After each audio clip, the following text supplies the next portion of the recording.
Hi investors, welcome to SOIC. तो आज की इस वीडियो में हम क्या सीखेंगे कि आप एक एज अ रिटेल इन्वेस्टर किसी भी इंडस्ट्री को अगर स्क्रैच से उठाते हैं या किसी भी बिजनेस को स्क्रैच से उठाते हैं तो आप उसकी रिसर्च कैसे कर सकते हैं। बट इस वीडियो का क्या पर्पस है कि आपको फ्रॉम स्क्रैच समझ आए किसी भी बिजनेस को एनालाइज करना है या किसी भी इंडस्ट्री को एनालाइज करना है तो आप इंडिविजुअली उसको कैसे कर सकते हैं। तो इस वीडियो की जो फर्स्ट पार्ट है, फर्स्ट पार्ट में हम लोग बात करेंगे कि आप किसी भी इंडस्ट्री की या किसी भी बिजनेस का टोटल एड्रेसेबल मार्केट माने कितनी बड़ी इंडस्ट्री साइज है उसको आप कैसे जान सकते हैं।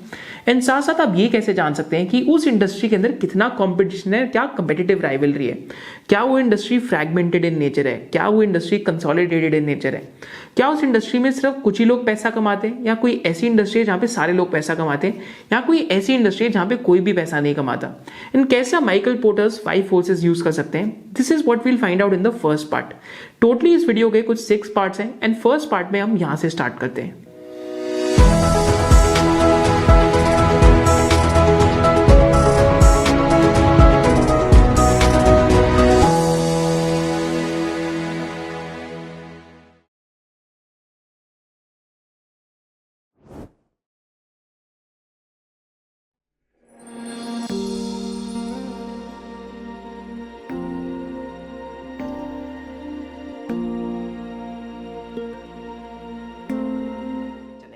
And if you're excited for this video, just drop a hell yes in the comment section below because काफी टाइम से काफी यंगस्टर्स इस वीडियो की रिक्वेस्ट कर रहे थे, काफी एक्सपीरियंस इन्वेस्टर्स भी इस वीडियो की रिक्वेस्ट कर रहे थे। So if you keep commenting and like and subscribe to the channel तो इस वीडियो की रीच भी काफी बढ़ेगी ताकि जितने भी इन्वेस्टर्स हैं उनको इस वीडियो से बहुत बेनिफिट हो। तो इस सेशन में हम क्या करेंगे, we'll be doing a detailed walk through जैसे हमने इंट्रोडक्शन में बात करी एंड मैं आपको फ्रॉम स्क्रैच रिसर्च करना सिखाऊंगा कि अगर आप नए रिटेल इन्वेस्टर हैं या अगर आप एक्सपीरियंस रिटेल इन्वेस्टर भी हैं तो आपको किस टाइप के सेक्टर्स में रिसर्च करनी चाहिए। एंड साथ फर्स्ट बिगिनिंग में हम इंडस्ट्री पोटेंशियल की बात करेंगे and we'll also quantify sectors कि simple to medium to complex sectors में कौन से आते हैं। Just before starting, a standard disclaimer that nothing in this presentation is an investment recommendation for all of you. And throughout this session मैं आपके साथ बहुत सारी book recommendations की भी बात करूंगा। And साथ साथ हम ये भी देखेंगे कि as a beginner investor, which are the simplest sectors for you to study, medium वाले complexity कौन से और सबसे ज़्यादा complex sectors कौन से। And साथ साथ हम इन सारे sectors की total addressable market की भी बात करेंगे। बट टू स्टार्ट विद, हम लोग रिसर्च करते क्यों हैं? जब रिसर्च कर रहे होते हैं तो दिमाग में क्या चीज़ें रखते हैं? जब भी आप एक इंडस्ट्री या कंपनी की बात करते हैं तो what do you keep in mind? So always remember, whenever we start research there are typically 2 things which we have to keep in mind. पहली चीज आपके साथ माइंड में क्या रहती है कि हम कोई भी नए स्टॉक को देख रहे हैं, कोई भी नई अपॉर्चुनिटी को देख रहे हैं। So first thing that you have to remember कि हम पहले बात करते हैं वैल्यू की एंड हम बात करते हैं ग्रोथ की। वैल्यू की बात करते हैं, एक तो जो हम वैल्यूएशंस में हम बार बार आपके साथ बात करते हैं, दूसरी ग्रोथ की बात करते हैं। तो ग्रोथ को आप कैसे समझ सकते हैं एंड कैसे आप इंडस्ट्री स्ट्रक्चर को जान सकते हैं? That is purely because of industry research and company research. तो 2 तरीके की रिसर्च होती है, top down research and bottoms up research. तो कभी भी हम किसी कंपनी के टैम की बात करते हैं या टोटल एड्रेसेबल मार्केट की बात करते हैं, so generally we are talking about top down approach कि हम देख रहे हैं कि किस इंडस्ट्री में ग्रोथ कितनी आ रही है। एंड बॉटम्स अप क्या होती है कि हम कंपनी लेवल से देख रहे हैं कि कंपनी बॉटम्स अप क्यों ग्रो कर रही है, क्या बाकी कंपनीज का मार्केट शेयर ग्रैब कर रही है या नहीं कर रही। तो स्टार्ट करने के लिए एक मैं आपको फ्रेमवर्क दूंगा जो आप सबके लिए बहुत इंपॉर्टेंट है जब भी आप टोटल एड्रेसेबल मार्केट की बात कर रहे हैं कि एक कंपनी की टोटल एड्रेसेबल मार्केट क्या है। तो सिंपल थिंग क्या है कि एक कंपनी की टोटल एड्रेसेबल मार्केट या इंडस्ट्री की टोटल एड्रेसेबल मार्केट इन 8 या 9 चीज़ों पे डिपेंड करती है। ये क्या 8-9 चीज़ें हैं कि क्यों एक कंपनी में ग्रोथ आती है? पहली चीज़ कि कंपनी ने कोई नया प्रोडक्ट लॉन्च कर दिया। तो नया प्रोडक्ट का सबसे इंटरेस्टिंग एग्जांपल क्या है? तो रिसेंटली जैसे वरुण बेवरेजेस ने आज से 2-3 साल पहले स्टिंग करके एक एनर्जी ड्रिंक लॉन्च करी। तो आप लोगों में से कितने लोगों ने एनर्जी ड्रिंक स्टिंग ट्राई करी है? Do let me know in the comment section below. तो जैसे ही उन्होंने स्टिंग एनर्जी ड्रिंक लॉन्च करी तो इंडिया के अंदर वैल्यू एनर्जी ड्रिंक का एक सेगमेंट बहुत टाइम से खाली था। तो उन्होंने उस वैल्यू एनर्जी ड्रिंक के सेगमेंट को पूरा का पूरा कॉन्कर कर लिया एंड वहां पे उनकी 160% टाइप ग्रोथ आई। तो यहाँ पे क्या हुआ कि उनका टोटल एड्रेसेबल मार्केट एक्सपैंड हो गया because of a new product introduction. तो ये चीज आप जरूर याद रखना कि कोई कंपनी अगर नया प्रोडक्ट इंट्रोड्यूस कर रही है सो that is also one of the key criterias for looking into the company. जैसे दीपक नाइट्राइट ने 2016 में फर्स्ट टाइम इंडिया के अंदर किस चीज का प्लांट लगाने की बात करी? फिनॉल का। उससे पहले इंडिया में सारा फिनॉल इंपोर्ट होता था। तो उन्होंने ऑलमोस्ट 2,50,000 टन्स का प्लांट लगाया है इंडिया में, जो आज इंडिया की 60 to 70% ऑफ फिनॉल कंजम्पशन को इस टाइम पे केटर कर रहे हैं। एंड इस प्लांट को ये 2,50,000 से 3,00,000 टन्स तक लेके जा रहे हैं। But again this is an idea of new product introduction. तो इस चीज को आप जरूर याद रखिए जब भी आप कंपनीज को या इंडस्ट्रीज को पढ़ रहे हैं। सेकेंड चीज, कंपनीज या इंडस्ट्रीज कैसे ग्रो करती हैं, दैट इज जोग्राफिकल एक्सपेंशन।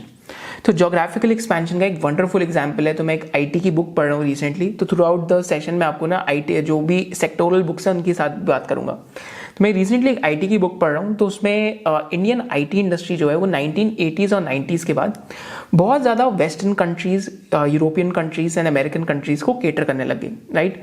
तो अगर यूएस को आप केटर कर रहे हैं, यूरोपियन कंट्रीज को केटर कर रहे हैं, तो पहले आप सिर्फ इंडिया में थे, अब आप यूएस एंड यूरोप में भी चले गए। तो क्या एग्जाम्पल है, जोग्राफिकल एक्सपेंशन। जैसे अगर आप न्यूजेन सॉफ्टवेयर की आज बात करते हैं, तो न्यूजेन सॉफ्टवेयर आज एक इंडियन फोकस प्रोडक्ट कंपनी है, या फिर जो इमर्जिंग मार्केट्स है मिडिल ईस्ट में, वहां पे ज्यादा फोकस कर रही है। बट अब क्या कर रही है कि Newgen is also trying to get into US के अंदर वो ट्राई करने जाने के लिए, एंड यूरोप के अंदर ऑलरेडी उनका बिजनेस है। So again there is an attempt to expand the geographies, कि मैं और भी ज्यादा जोग्राफीज में जाके अपने प्रोडक्ट की सेलिंग करूं। This is what Newgen software is trying. तो वहां पे अगर यूएस बिजनेस को सक्सेसफुली क्रैक कर लेते हैं, देन अगेन एक टोटल एड्रेसेबल मार्केट उनके लिए पूरा अनलॉक हो जाएगा। सो that is an example of geographical expansion. फिर थर्ड चीज क्या आती है, growth in the and user industry. तो यहाँ पे मैं आपके साथ अल्काइल अमाइंस और बालाजी माइंस का एग्जांपल शेयर करता हूँ कि अल्काइल अमाइंस और बालाजी माइंस के केस में क्या होता है कि जब एपीआई इंडस्ट्री ग्रो करती है तो ये लोग ग्रो करेंगे। जब वो एपीआई इंडस्ट्री और फार्मा इंडस्ट्री ग्रो नहीं करती तो अल्काइल अमाइंस और बालाजी अमाइंस नहीं ग्रो कर पाते। तो आपको क्या करना है कि आपको ये सारे मेंटल मॉडल्स लेके सोचना है जब भी आप एक नए स्टॉक के बारे में पढ़ रहे हैं, कभी भी नए बिजनेस के बारे में पढ़ रहे हैं। फिर क्लाइंट माइनिंग बहुत इंपॉर्टेंट होती है आईटी कंपनीज के केस में। हम लोग एग्जांपल्स देखेंगे डीआरएचपी के उसमें से कि आप एक क्लाइंट से और भी बिजनेस ले पा रहे हैं, तो आपकी टोटल एड्रेसेबल मार्केट, जो टोटल एड्रेसेबल अपॉर्चुनिटी है वो भी एक्सपैंड हो जाती है।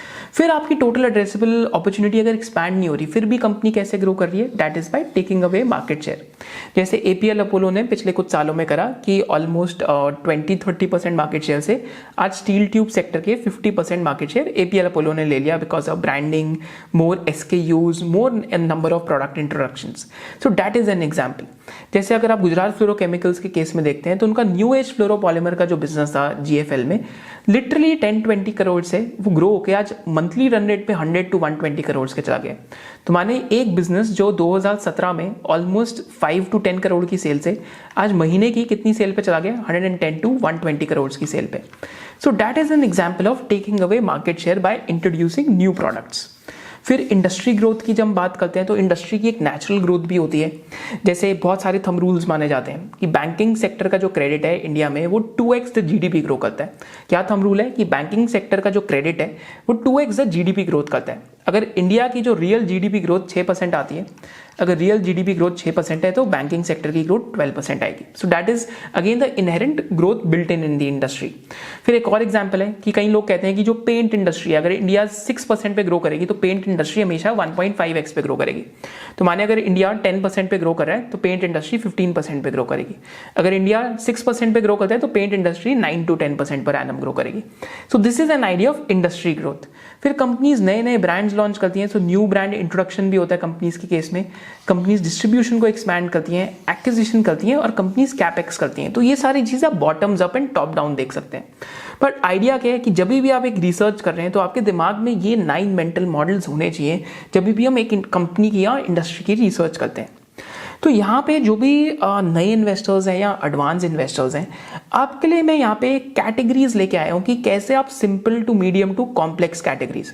तो ये क्वेश्चन मेरे लिए बहुत कॉमन आता है कि इशमोहित आपने बताया रिसर्च करनी चाहिए, ऐसे करना चाहिए, वैसे करना चाहिए, बट मैं स्टार्ट कहाँ से करूँ? तो मेरा सिंपल आंसर ये रहता है कि आप स्टार्ट वहां से कीजिए जो सबसे ज्यादा सिंपल है समझना। माने स्टार्ट फ्रॉम सिंपल, माने सिंपल इंडस्ट्रीज से आपको स्टार्ट करना चाहिए। तो सिंपल इंडस्ट्रीज कौन कौन सी है हमारे सामने जो एक नए रिटेल इन्वेस्टर के लिए या फिर इवन एक्सपीरियंस रिटेल इन्वेस्टर के लिए बहुत सही रहता है? तो यहाँ पे मैं आपके साथ एग्जांपल देता हूँ। तो सबसे पहली simplest industry to study is the FMCG industry. सबसे सिंपलेस्ट इंडस्ट्री टू स्टडी कौन सी है? The fast moving consumer good industry. तो एफएमसीजी इंडस्ट्री में भी बहुत सारे प्रोडक्ट्स एंड ट्रेंड्स होंगे। एक सिगरेट का बिजनेस होएगा, तो उसमें आप जाके आईटीसी को पढ़ सकते हैं, गॉडफ्रे फिलिप्स को पढ़ सकते हैं, वीएसटी इंडस्ट्रीज को पढ़ सकते हैं। जब हम सिगरेट की बात करें तो आपके लिए रिसर्च करना ईजी होएगा, क्योंकि यहाँ पे आप इंडस्ट्री में कितने कंपेटिटर्स हैं, क्या लोग मार्जिन कमा रहे हैं, क्या उनका आरओसी है, ये सारी चीजें आप सिर्फ एक 3 प्लेयर्स जो इंडस्ट्री के अंदर है उनको जाके पढ़ेंगे तो आपको समझ आ जाएगा। सेकेंड, आप कौन सी इंडस्ट्री, आप कौन सी कंपनीज पढ़ सकते हैं एफएमसीजी इंडस्ट्री में?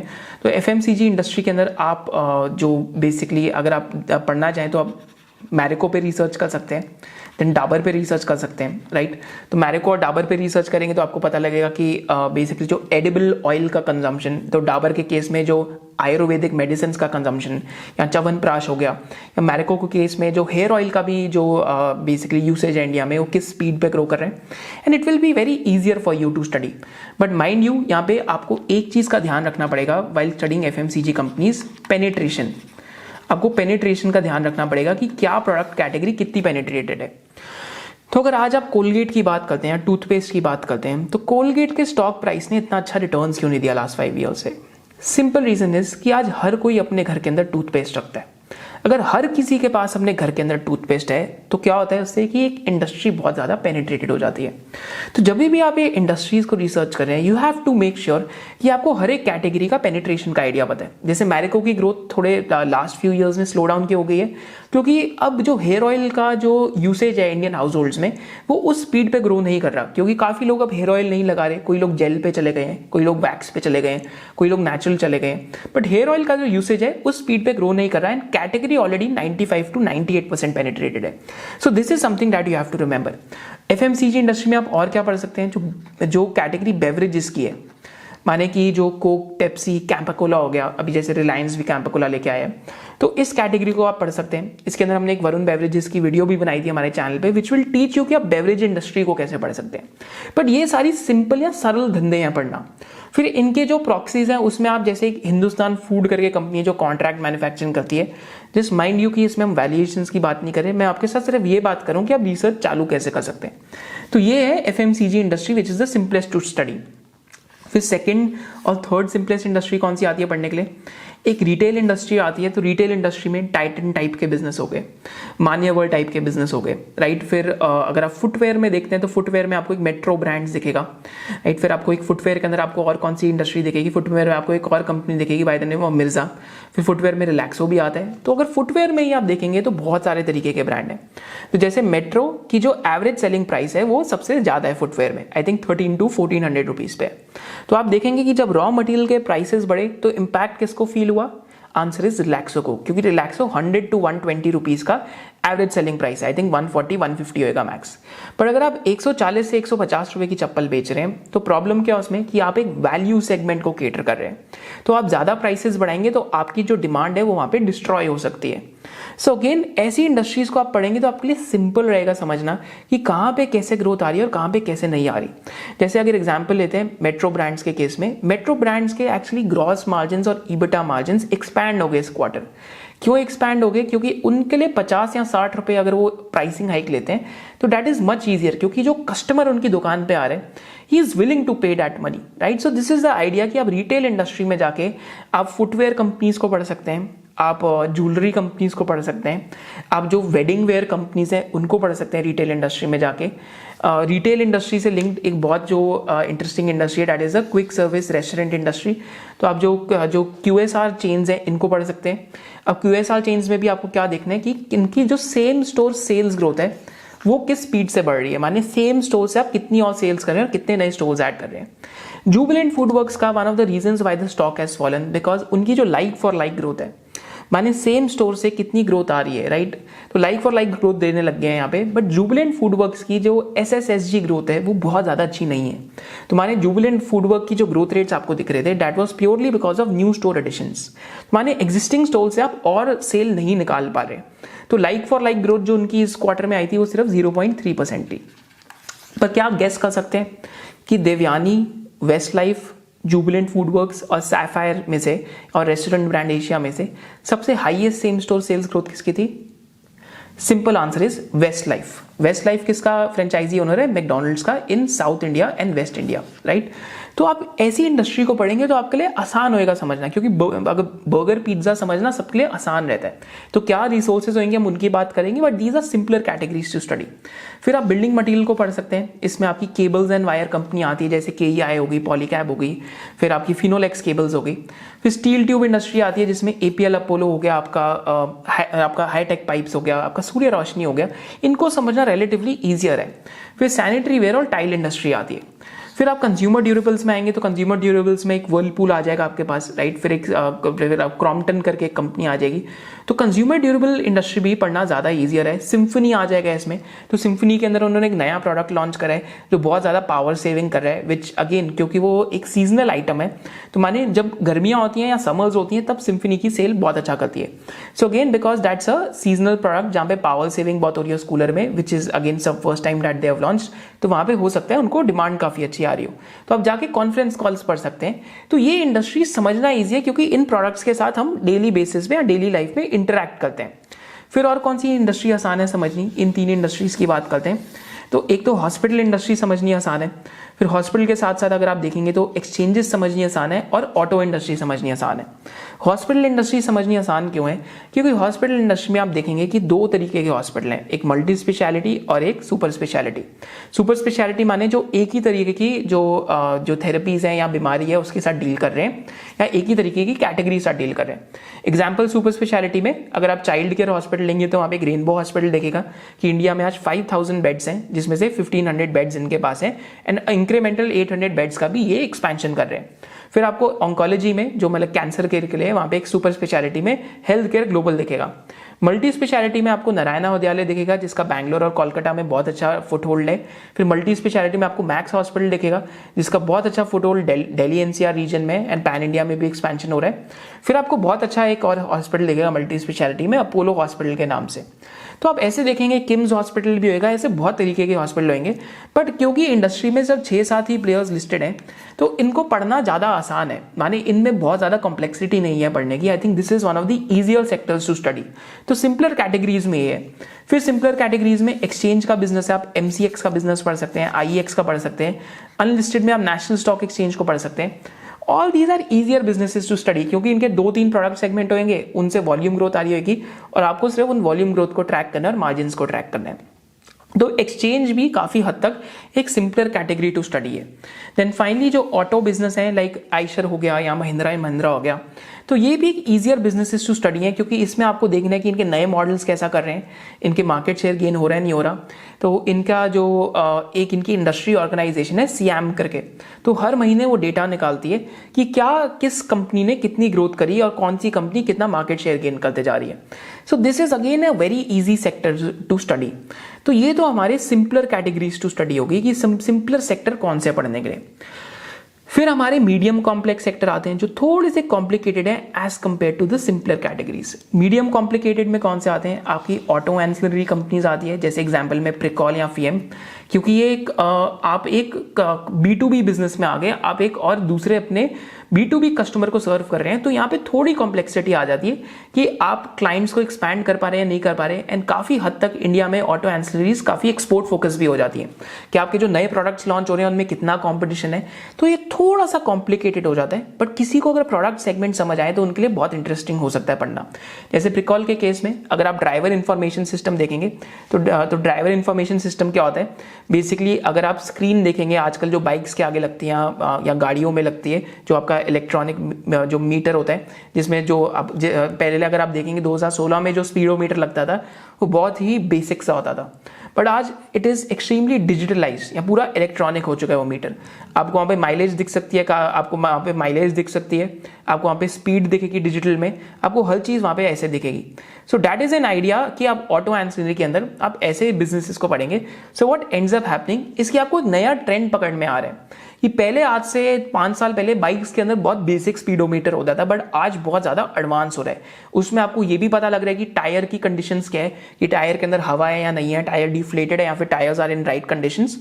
And also you get to know कि क्या गाड़ी की माइलेज आ रही है, कितना पेट्रोल है, कितना किलोमीटर और चल सकती है। So all these features weren't present over there. जब हम बैटरी इलेक्ट्रिक व्हीकल्स की बात करते हैं तो वहां पे तो आपको ये भी पता लगेगा कि इस गाड़ी में अभी कितनी बैटरी रह गई है चलने के लिए, या फिर इस टू व्हीलर में कितनी बैटरी रह गई है. सो that is all the feature of driver information system, जो ऑटो एंसरीज में अगर आप पढ़ेंगे तो प्रिकॉल के केस में आपको देखेगा. बट अगेन हम यहाँ पे मीडियम कॉम्प्लेक्सिटी सेक्टर्स की बात करें, so this is an example. फिर एग्रोकेमिकल्स आ जाते हैं, क्योंकि agrochemicals are link to the weather and also to the entire world market, कि कितनी फूड इन्फ्लेशन हो रही है, क्या हो रहा है. तो agrochemicals is also medium complex sector. फिर स्पेशलिटी केमिकल्स, सिर्फ स्पेशलिटी में, बल्क केमिकल की बात नहीं कर रहा जहां पे मार्जिन ऊपर नीचे हो जाते हैं. स्पेशलिटी केमिकल वो कंपनीज हैं जिनके मार्जिन इंटैक्ट रहते हैं, राइट. तो इस क्वार्टर में आप जाके एक होमवर्क कीजिए, Navin, SRF and Gujarat fluorochemicals के केमिकल डिवीजन के मार्जिन्स देखिए. तो स्पेशलिटी केमिकल्स एक medium complex business to study है. फिर बैंकिंग इंडस्ट्री मीडियम कॉम्प्लिकेटेड है, मैं इसकी बात करूंगा क्यों. सीमेंट भी मीडियम कॉम्प्लेक्स है. And capital goods like RHI Magnesita, AI engineering, Elecon engineering, Triveni turbines, all these are like medium complicated industries to study, because आपको 3-4 वेरिएबल्स पे यहाँ पे बेट लेनी होती है, इस वजह से इनको मीडियम कॉम्प्लेक्सिटी में मानते हैं. उसके बाद अगर आप कॉम्प्लेक्स की बात करेंगे, जो मतलब मेरे को भी लगता है कि यार मेरे लिए भी बहुत मुश्किल है पढ़ना, that is first is pharmaceuticals, because हमें नहीं पता कि एपीआई का प्राइस कहाँ जा रहा है, कौन सी थेरेपी कहाँ क्या करने वाली है, अनटिल और अनलेस योर डोमेन एक्सपर्ट. तो ये एक ऐसी इंडस्ट्री टू स्टडी है कि अनटिल और unless you know your stuff in depth, I think it is a very very difficult industry to study. Second है बल्क केमिकल्स. तो बल्क केमिकल्स में आपके क्या आ गए, जैसे क्लोरोएल्कली आ गया, जैसे आपका फिनॉल आ गया, तो it's a complicated industry to study. या क्लोरोमीथेन्स आ गए, कॉस्टिक सोडा आ गया. क्योंकि क्या है कि एज अ रिटेल इन्वेस्टर पहली चीज आपको इन सबके प्राइसेस पता होने चाहिए. 1-2 हफ्ते में आप प्राइस का अपडेट ले रहे हैं, 1-2 क्वार्टर में आप प्राइस का अपडेट ले रहे हैं. जब तक आप प्राइस का अपडेट लेते हैं तब तक स्टॉक क्रैश हो गया होता है, stock becomes a huge multibagger types, right. So bulk chemical में prices fluctuate of chemicals a lot, so it becomes a complicated category to study, because degrees of degrees of outcome है वो बहुत ज्यादा बढ़ जाते हैं. जो यहाँ पे जो वेरिएंस ऑफ आउटकम बहुत बढ़ जाती है. वेरिएंस ऑफ आउटकम का क्या मतलब है कि मैं आपको कहता हूं कि ये एक बैरल है, इसमें आपको फिश को शूट करना है. तो बैरल में आप फिश को शूट कर सकते हैं, क्योंकि बैरल एक छोटी चीज है और सामने आपके फिश है, तो वहां पे वेरिएंस ऑफ आउटकम कम होएगा. वेराज मैं आपको कहता हूं वो एक बहुत बड़ा पॉन्ड है, वहां पे बहुत सारी फिशेस तैर रही है, आपको दूर से शूट करना है उसके अंदर. तो यहाँ पे क्या है कि आपकी बुलेट फिश को लगेगी नहीं लगेगी, तो दैट मीन्स कि यहाँ पे वेरिएंस ऑफ आउटकम बहुत बढ़ गया. तो जिन इंडस्ट्रीज में वेरिएंस ऑफ आउटकम बहुत बढ़ जाता है उनको हम कहते हैं कॉम्प्लिकेटेड टू स्टडी है. जैसे अगर आप टेलीकॉम की बात करेंगे तो वॉरेन बफेट और चार्ली मंगर बार बार एक बात बोलते हैं. क्या बात बोलते हैं? कि हमें वो इंडस्ट्रीज नहीं पसंद जहां पे जब कंपनीज मुनाफा कमाएं या प्रॉफिट कमाएं तो कहेंगे कि आपका प्रॉफिट शेयर होल्डर्स को एज ए डिविडेंड आया नहीं आया. They will always keep saying what, कि वो तो हमारे जो प्रॉपर्टी प्लांट एंड इक्विपमेंट है उसके अंदर वापस री इन्वेस्ट हो गया. तो telecom is one such drag of a business, जो एक ट्रेडमिल बिजनेस है. बार बार कभी 3G 4G 5G फिर 6G आ जाएगा, 7G आ जाएगा. तो जब भी आप पैसा कमाना चालू करते हैं पुराने कैपेक्स से, नया कैपेक्स और नई ऑप्शंस आमने सामने आके खड़े हो जाती है. तो अगर आप इंडिया में देखेंगे तो telecom sector hasn't ever structurally created wealth. तो this is why it's a very complicated sector to study, क्योंकि आपको एवरेज रेवेन्यू पर यूजर पे बेट करना पड़ेगा कि आरपू बढ़ रहा है नहीं बढ़ रहा. सो अगेन ये एक रिटेल इन्वेस्टर के लिए कॉम्प्लिकेटेड इंडस्ट्री है.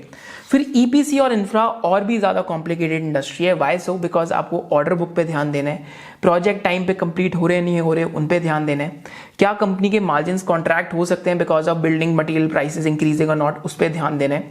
कौन से लाइक प्रोजेक्ट में जाके कंपनी बिड करनी है उस पर ध्यान देना है, बिड जीतेगी या हारेगी उस पर ध्यान देना है, कितना डेट है उस पर ध्यान देना है, कितने एसपीवी हो रखे हैं उस पर ध्यान देना है, क्या कंटिजेंट लायबिलिटी है उस पर ध्यान देना पड़ेगा. So this is a sector which for a retail investor is very very very difficult to study. Then real estate developers, even more complicated than EPC and infra, right? Real estate developers में क्या होता है, right. So again मैं ये नहीं कह रहा कि आपको ये स्टॉक्स या ये सेक्टर्स खरीदने नहीं है. मेरे हिसाब से as a new beginner retail investor ये sectors are difficult to study. कि जैसे रियल एस्टेट में कौन सा डेवलपर का कौन सा प्रोजेक्ट बिक रहा है या नहीं बिक रहा वो बताना बहुत मुश्किल है, right. So again real estate के ना this is a very very big problem. फिर metals are a bit complicated to study अगर if you do not know really what you are doing, right. तो मेटल्स में because it's a cyclical business, तो यहाँ तो हो सकता है बॉटम ऑफ द साइकिल पे पड़े, बट कभी स्टील का प्राइस ऊपर हो गया, कभी स्टील का प्राइस नीचे हो गया, फेरोलॉय के प्राइसेस ऊपर हो गए, फेरोलॉय के प्राइसेस नीचे हो गए. So again very very complicated sector to study for a new retail investor. It will take a lot of industry connect या number of years of experience, या फिर अगर आप एक्सपीरियंस को डाउनलोड कर ले अपने माइंड में बहुत सारी केस स्टडीज करके, ओनली देन आप ऐसे सेक्टर पे आ सकते हैं. फिर लाइफ एंड जनरल इंश्योरेंस, वैसे इस टाइम पे सेक्टर बहुत सस्ता हो रखा है, likes of HDFC life, PB fintech, बहुत इस टाइम पे लग रहा है कि लाइक वैल्यूएशन सस्ती हो गई है, बट अगेन बाय और सेल रिकमेंडेशन नहीं है। एज अ रिटेल इन्वेस्टर हो सकता है कि लाइफ इंश्योरेंस सेक्टर आपके लिए ट्रिकी टू स्टडी हो, क्योंकि यहाँ पे जो P&L स्टेटमेंट और जो इनके अकाउंटिंग नॉर्म्स है वो बहुत डिफरेंट है as compare to a normal industry that you study, कि आपकी पूरी की पूरी प्रॉफिट एंड लॉस स्टेटमेंट ही अजम्पशंस के ऊपर बनती है। So this is what we studied कि कॉम्प्लेक्स सेक्टर कौन से हैं, मीडियम कॉम्प्लेक्स सेक्टर कौन से हैं, complex and super complex sector कौन से हैं। तो simple, medium and super complex. तो ये तो हमारा बिगनिंग स्टार्ट हुई कि आप कैसे सेक्टर्स पे अगर आप रिसर्च कर रहे हैं तो आपको कैसे प्रोसीड करना चाहिए। अब हम बात करते हैं कि डिफरेंट इंडस्ट्री या डिफरेंट सेक्टर्स में इंडिया में क्या टोटल एड्रेसेबल मार्केट उनके लिए अवेलेबल है इस टाइम पे। तो यहाँ पे हम बात करते हैं पहले कंज्यूमर कैटेगरीज की, डिफरेंट कंज्यूमर कैटेगरीज में क्या ग्रोथ चल रही है। तो आपको याद होगा मैंने बिगनिंग में बात करी थी कि कंज्यूमर कैटेगरीज में डिफरेंट टाइप्स ऑफ पेनिट्रेशन है। तो यहाँ पे अगर एग्जाम्पल लेते हैं, so over here just look at this, कि अगर आप यहाँ पे ब्रिटानिया का एग्जाम्पल लेते हैं इन टर्म्स ऑफ स्टेपल्स में वॉल्यूम ग्रोथ क्या है, तो आपको हमेशा याद रखना है दो तरीके की ग्रोथ होती है, एक होती है वॉल्यूम ग्रोथ और एक होती है वैल्यू ग्रोथ। तो वॉल्यूम ग्रोथ क्या है और वैल्यू ग्रोथ क्या है। तो वॉल्यूम माने कि कितने यूनिट्स बिके, whereas वैल्यू माने किस प्राइस पे बिके।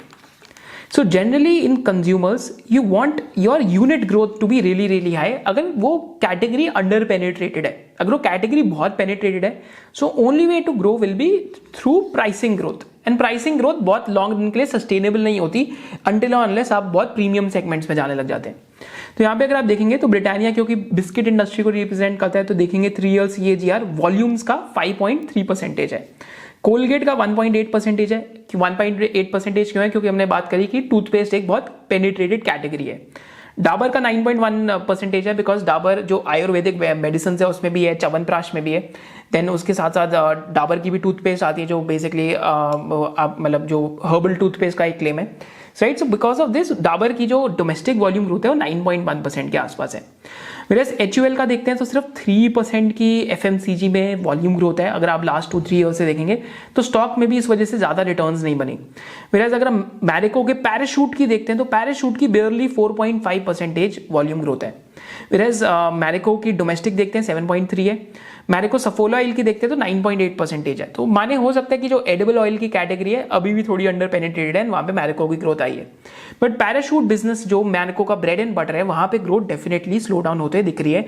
एंड एक्चुअली में लास्ट कुछ क्वार्टर्स में तो डी ग्रोथ हो गई है यहाँ पे, राइट। देन अगर आप यहाँ देखेंगे मैरिको के जो वैल्यू एडेड हेयर ऑयल्स हैं जो थोड़े से महंगे वाले हैं वहाँ पे 5.4% ग्रोथ है। वैसे अगर आप यूनाइटेड ब्रूरीज का एग्जांपल देखते हैं तो जो आपकी महंगी वाली बियर्स आती हैं या फिर मतलब this is a manufacture of beers, अगर आप यहाँ पे देखते हैं तो -1.6% CAGR है, क्योंकि लॉकडाउन भी हुआ था। बट अगर आप लास्ट कुछ क्वार्टर्स में देखेंगे तो बहुत अच्छे से वॉल्यूम ग्रोथ आई है यहाँ पे। बट 3 ईयर ग्रोथ सिर्फ लाइक बेयरली मतलब नेगेटिव ही कह सकते हैं आप। वैसे यूनाइटेड स्पिरिट्स की बात करेंगे तो यूनाइटेड स्पिरिट्स की जो 3 ईयर ग्रोथ है वो 2.6% के आसपास है। क्यों, क्या रीजन है कि अल्कोहल इंडस्ट्री की वॉल्यूम ग्रोथ इतनी ज्यादा नहीं है? Simple reason is because alcohol industry में आपका एक चीज तो टैक्सेशन बहुत है। देन अल्कोहल इंडस्ट्रीज में सेकेंडली क्या हुआ है कि जो आपकी स्टेट की जो यहाँ पे टैक्सेशन काफी तेजी से बढ़ रही है as compare to the growth. तो माने taxes are increasing at a faster pace than other prices that these companies are able to increase. तो क्योंकि अल्कोहल बहुत महंगी भी होते जाती है and because India is a very well penetrated country of alcoholics, this is why alcohol as a category की जो वॉल्यूम ग्रोथ है वो 3-4% की है। Alcohol as a category in volume growth, fastest growing player is Radico Khaitan when it comes to the volume growth, right? अगर हम like bulk alcohol को हटा देते हैं जिसमें ग्लोबस और ये सब है, अगर आप सिर्फ वैल्यू एडेड अल्कोहल में देखते हैं जहां आप खुद का ब्रांड बेच रहे हैं तो वहां पे Radico Khaitan की फास्टेस्ट वॉल्यूम ग्रोथ रही है। तो यहाँ पे अगर आप देखेंगे तो यहाँ पे वरुण बेवरेजेस की वॉल्यूम ग्रोथ लास्ट 3 इयर्स में 15% दिखती है, राइट।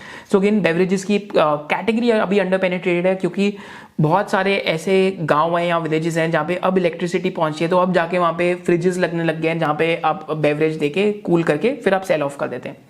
देन अगर आप डिस्क्रिशनरी में देखेंगे तो एशियन पेंट्स की 18% है, ITC की 5% है, राइट, सिगरेट्स में पिडलाइट की 11% है और टाइटन की ज्वेलरी में 13% के आसपास यहाँ पे जो वॉल्यूम ग्रोथ है टाइटन की ज्वेलरी के अंदर है।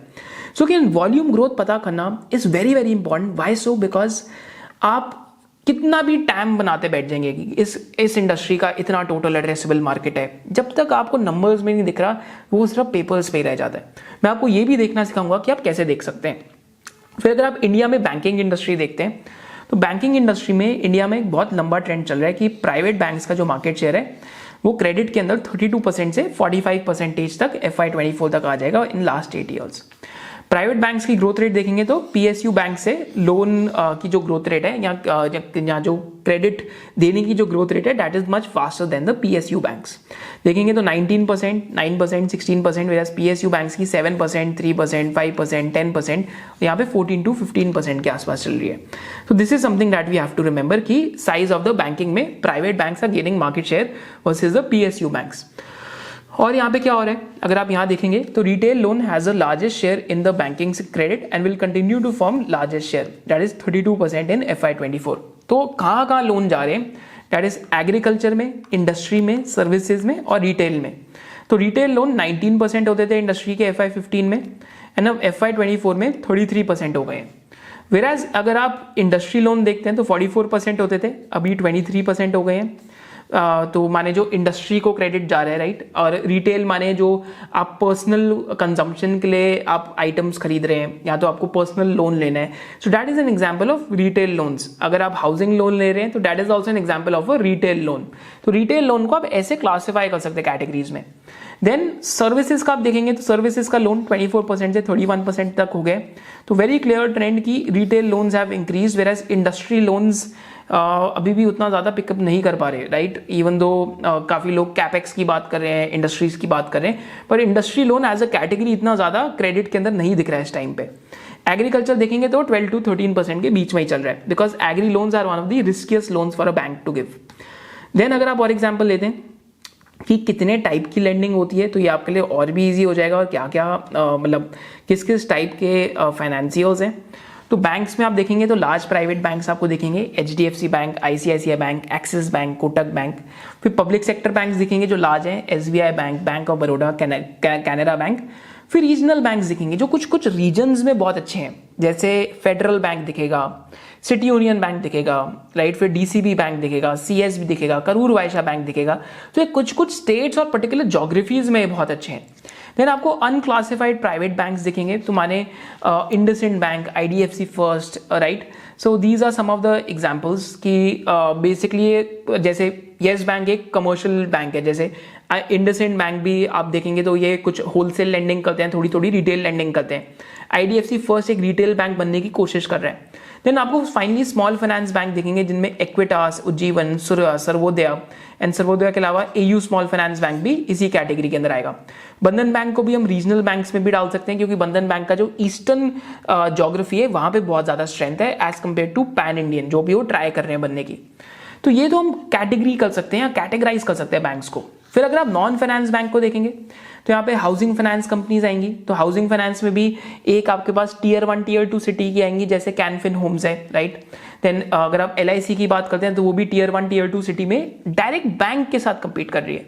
वेयरएज आवास, Aptus, home first, these are some of the categories of non-banking financing companies जो आपकी हाउसिंग फाइनेंस कंपनीज है जो अफोर्डेबल हाउसिंग के अंदर है, माने 10 लाख रुपए से नीचे का लोन।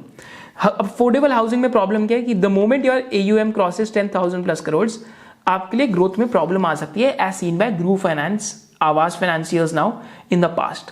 तो 10,000 करोड़ यहाँ पे एक मैजिक मार्क है। व्हीकल फाइनेंस में देखेंगे तो चोलामंडलम है, सुंदरम है, श्रीराम है और इंडोस्टार है, माने कमर्शियल व्हीकल के लोन्स हो गए, यूज पैसेंजर व्हीकल के लोन हो गए, तो इन सब के अंदर। फिर गोल्ड लोन्स में IIFL फाइनेंस है, मनापुरम है, मुथूट फाइनेंस है। इस कैटेगरी में बहुत कॉम्पिटिशन आ गया, तो मुथूट फाइनेंस और मनापुरम फाइनेंस के जो यील्ड्स हैं वो काफी तेजी से नीचे गिर गए क्योंकि बैंक्स इसमें बहुत ज्यादा कंपेटिटिव हो गए। तो ओल्ड प्राइवेट सेक्टर बैंक्स जो है, राइट, एग्जाम्पल अगर आप साउथ इंडियन बैंक का ले लें, यहाँ पे कर्नाटका बैंक का ले लें, तो ओल्ड प्राइवेट सेक्टर बैंक्स और रीजनल बैंक्स गोल्ड लोन्स में बहुत ज्यादा अग्रेसिव हो गए, जिसकी वजह से गोल्ड लोन NBFCs का मार्केट शेयर बहुत तेजी से नीचे गिर रहा है।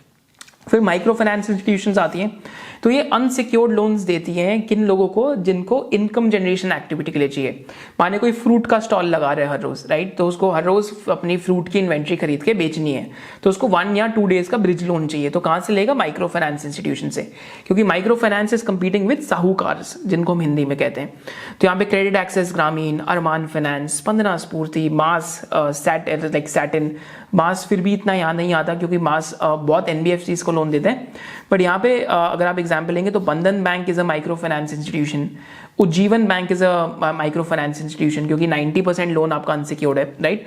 सो those are some of the examples. फिर मल्टी प्रोडक्ट के अंदर आपके बजाज फाइनेंस, पूनावाला फाइनेंस, फिर पिरामल ट्राई तो कर रहा है बहुत टाइम से, जेएम फाइनेंशियल भी ट्राई कर रहा है, right, but Bajaj finance is one of the classic examples of an NBFC. या फिर अगर आप आईएफएल फाइनेंस भी लेंगे, क्योंकि आईएफएल फाइनेंस में भी अब माइक्रो फाइनेंस के अलावा फिर हाउसिंग फाइनेंस भी हो गया आईएफएल फाइनेंस में, देन उसके अलावा बिजनेस लोन्स भी आईएफएल फाइनेंस में, एंड फाइनली गोल्ड लोन्स भी है।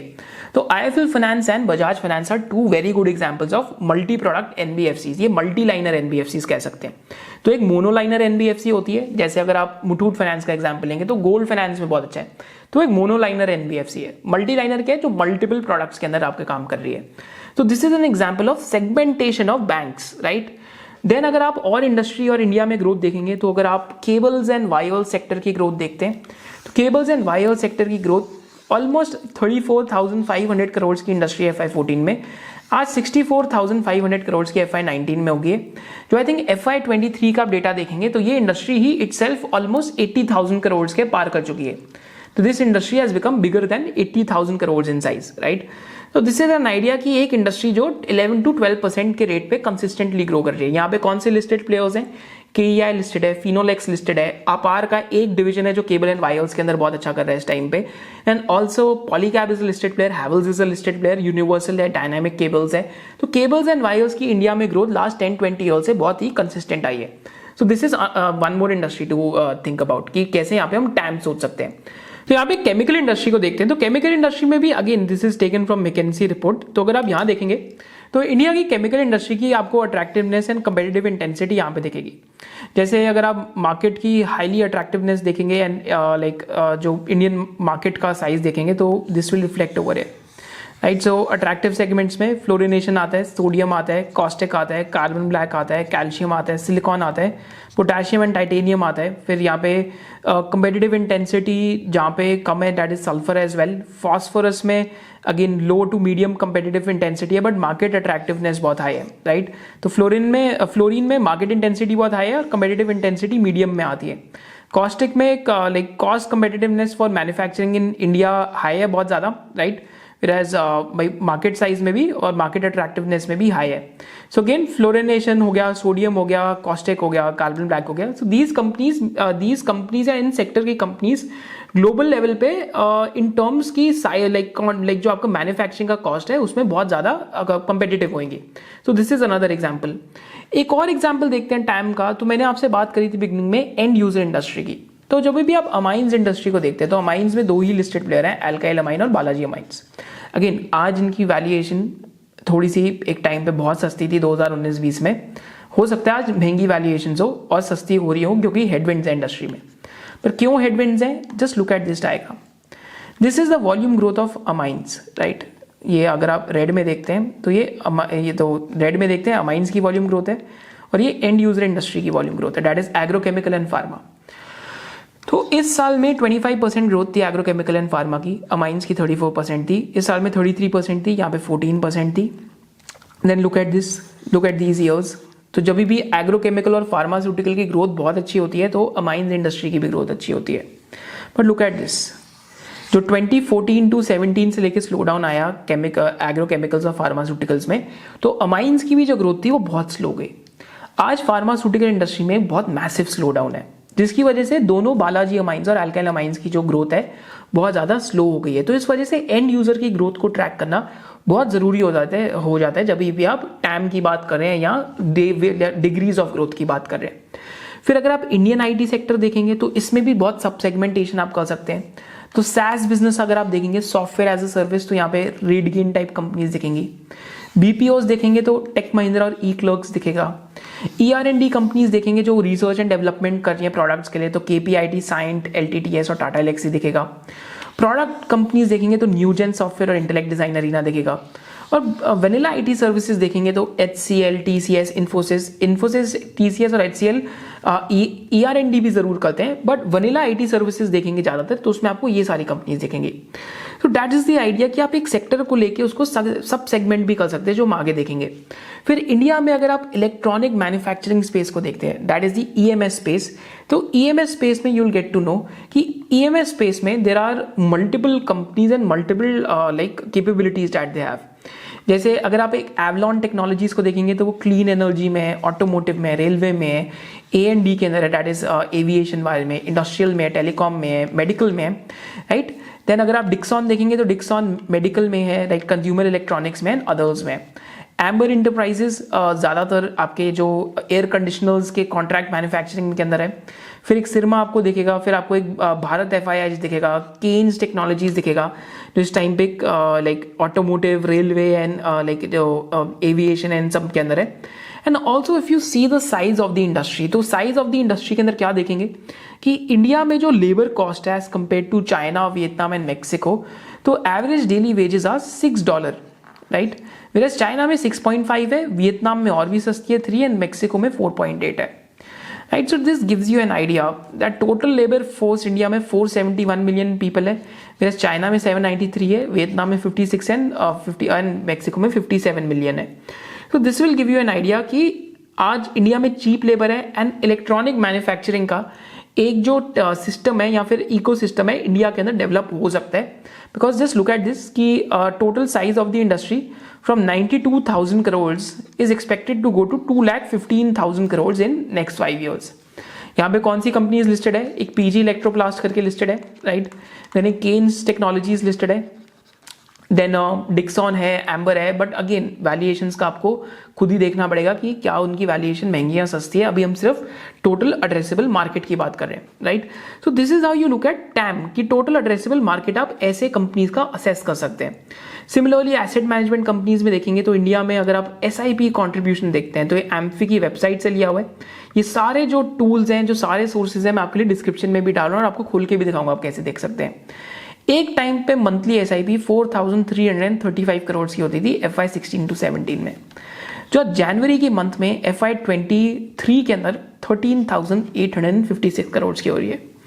So this gives you N idea कि जो कैपिटल मार्केट्स हैं इंडिया में, again they have a very long runway for growth. तो कैपिटल मार्केट प्रॉक्सीज कैसे हैं? अनलिस्टेड में नेशनल स्टॉक एक्सचेंज है, लिस्टेड में बॉम्बे स्टॉक एक्सचेंज है, CDSL है, CAMS है, all these are capital market place. But a very big disclaimer और अ वेरी बिग रिस्क, इसकी ये सिक्लिकल इंडस्ट्री है, राइट। सो इसमें साइकिल्स होंगी, तो इस वजह से आपको उसका ध्यान देना पड़ेगा। बट ग्रोथ अपॉर्चुनिटीज में फिर आपकी एसेट मैनेजमेंट कंपनीज भी आती है, AMCs जैसे HDFC AMC लिस्टेड है, UTI AMC लिस्टेड है, बट वहां पे फी बहुत धीरे धीरे करके कटते जा रही है over a long period of time. फिर म्यूचुअल फंड डिस्ट्रीब्यूटर्स को हेल्प करने के लिए प्रूडेंट भी लिस्टेड है, right. So again that enables the like mutual fund distributors to distribute different products. So again, this is the growth story of the capital market, of the capital markets in India. So these are some of the businesses or some of the industries that are listed.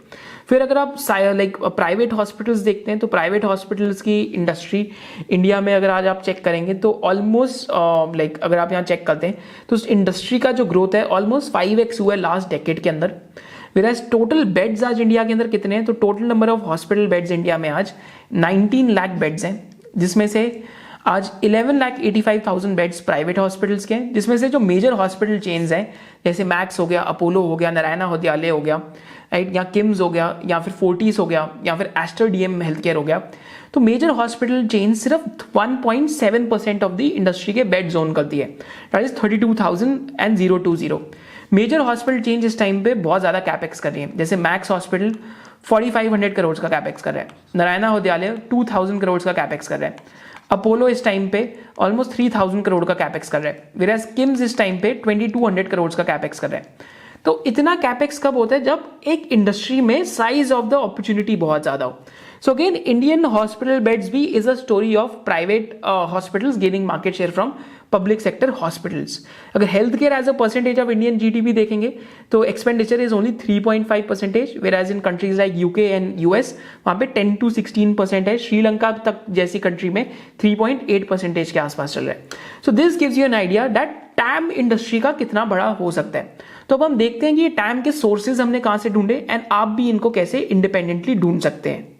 तो अब हम कैसे ये ढूंढ सकते हैं कि किसी इंडस्ट्री का टोटल एड्रेसेबल मार्केट क्या है। तो यहाँ पे मैं आपके साथ कुछ डिफरेंट टूल्स शेयर कर रहा हूँ which you can use. So one of the tools is कि आप सेबी की वेबसाइट पे फाइलिंग्स में जाके you can just go to filings में जाके जो भी सेबी की वेबसाइट पे पब्लिक इश्यूज आ रहे हैं, पब्लिक इश्यूज में जो ड्राफ्ट डॉक्यूमेंट प्रिपेयर्ड है फाइल्ड विद सेबी आप ये देख सकते हैं।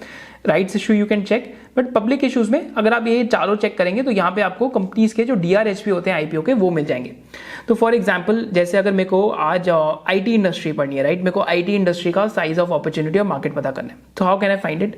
Simply what I will do इसकी simply I can just go to Indegene DRHP।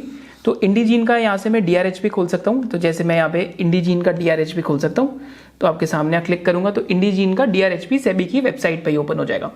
And इस DRHP को हम डाउनलोड करके अपने साथ साथ डाउनलोड करके उसमें से जो बिजनेस का सेक्शन है या इंडस्ट्री का सेक्शन है हम उसको कंप्लीटली वहां से पढ़ सकते हैं।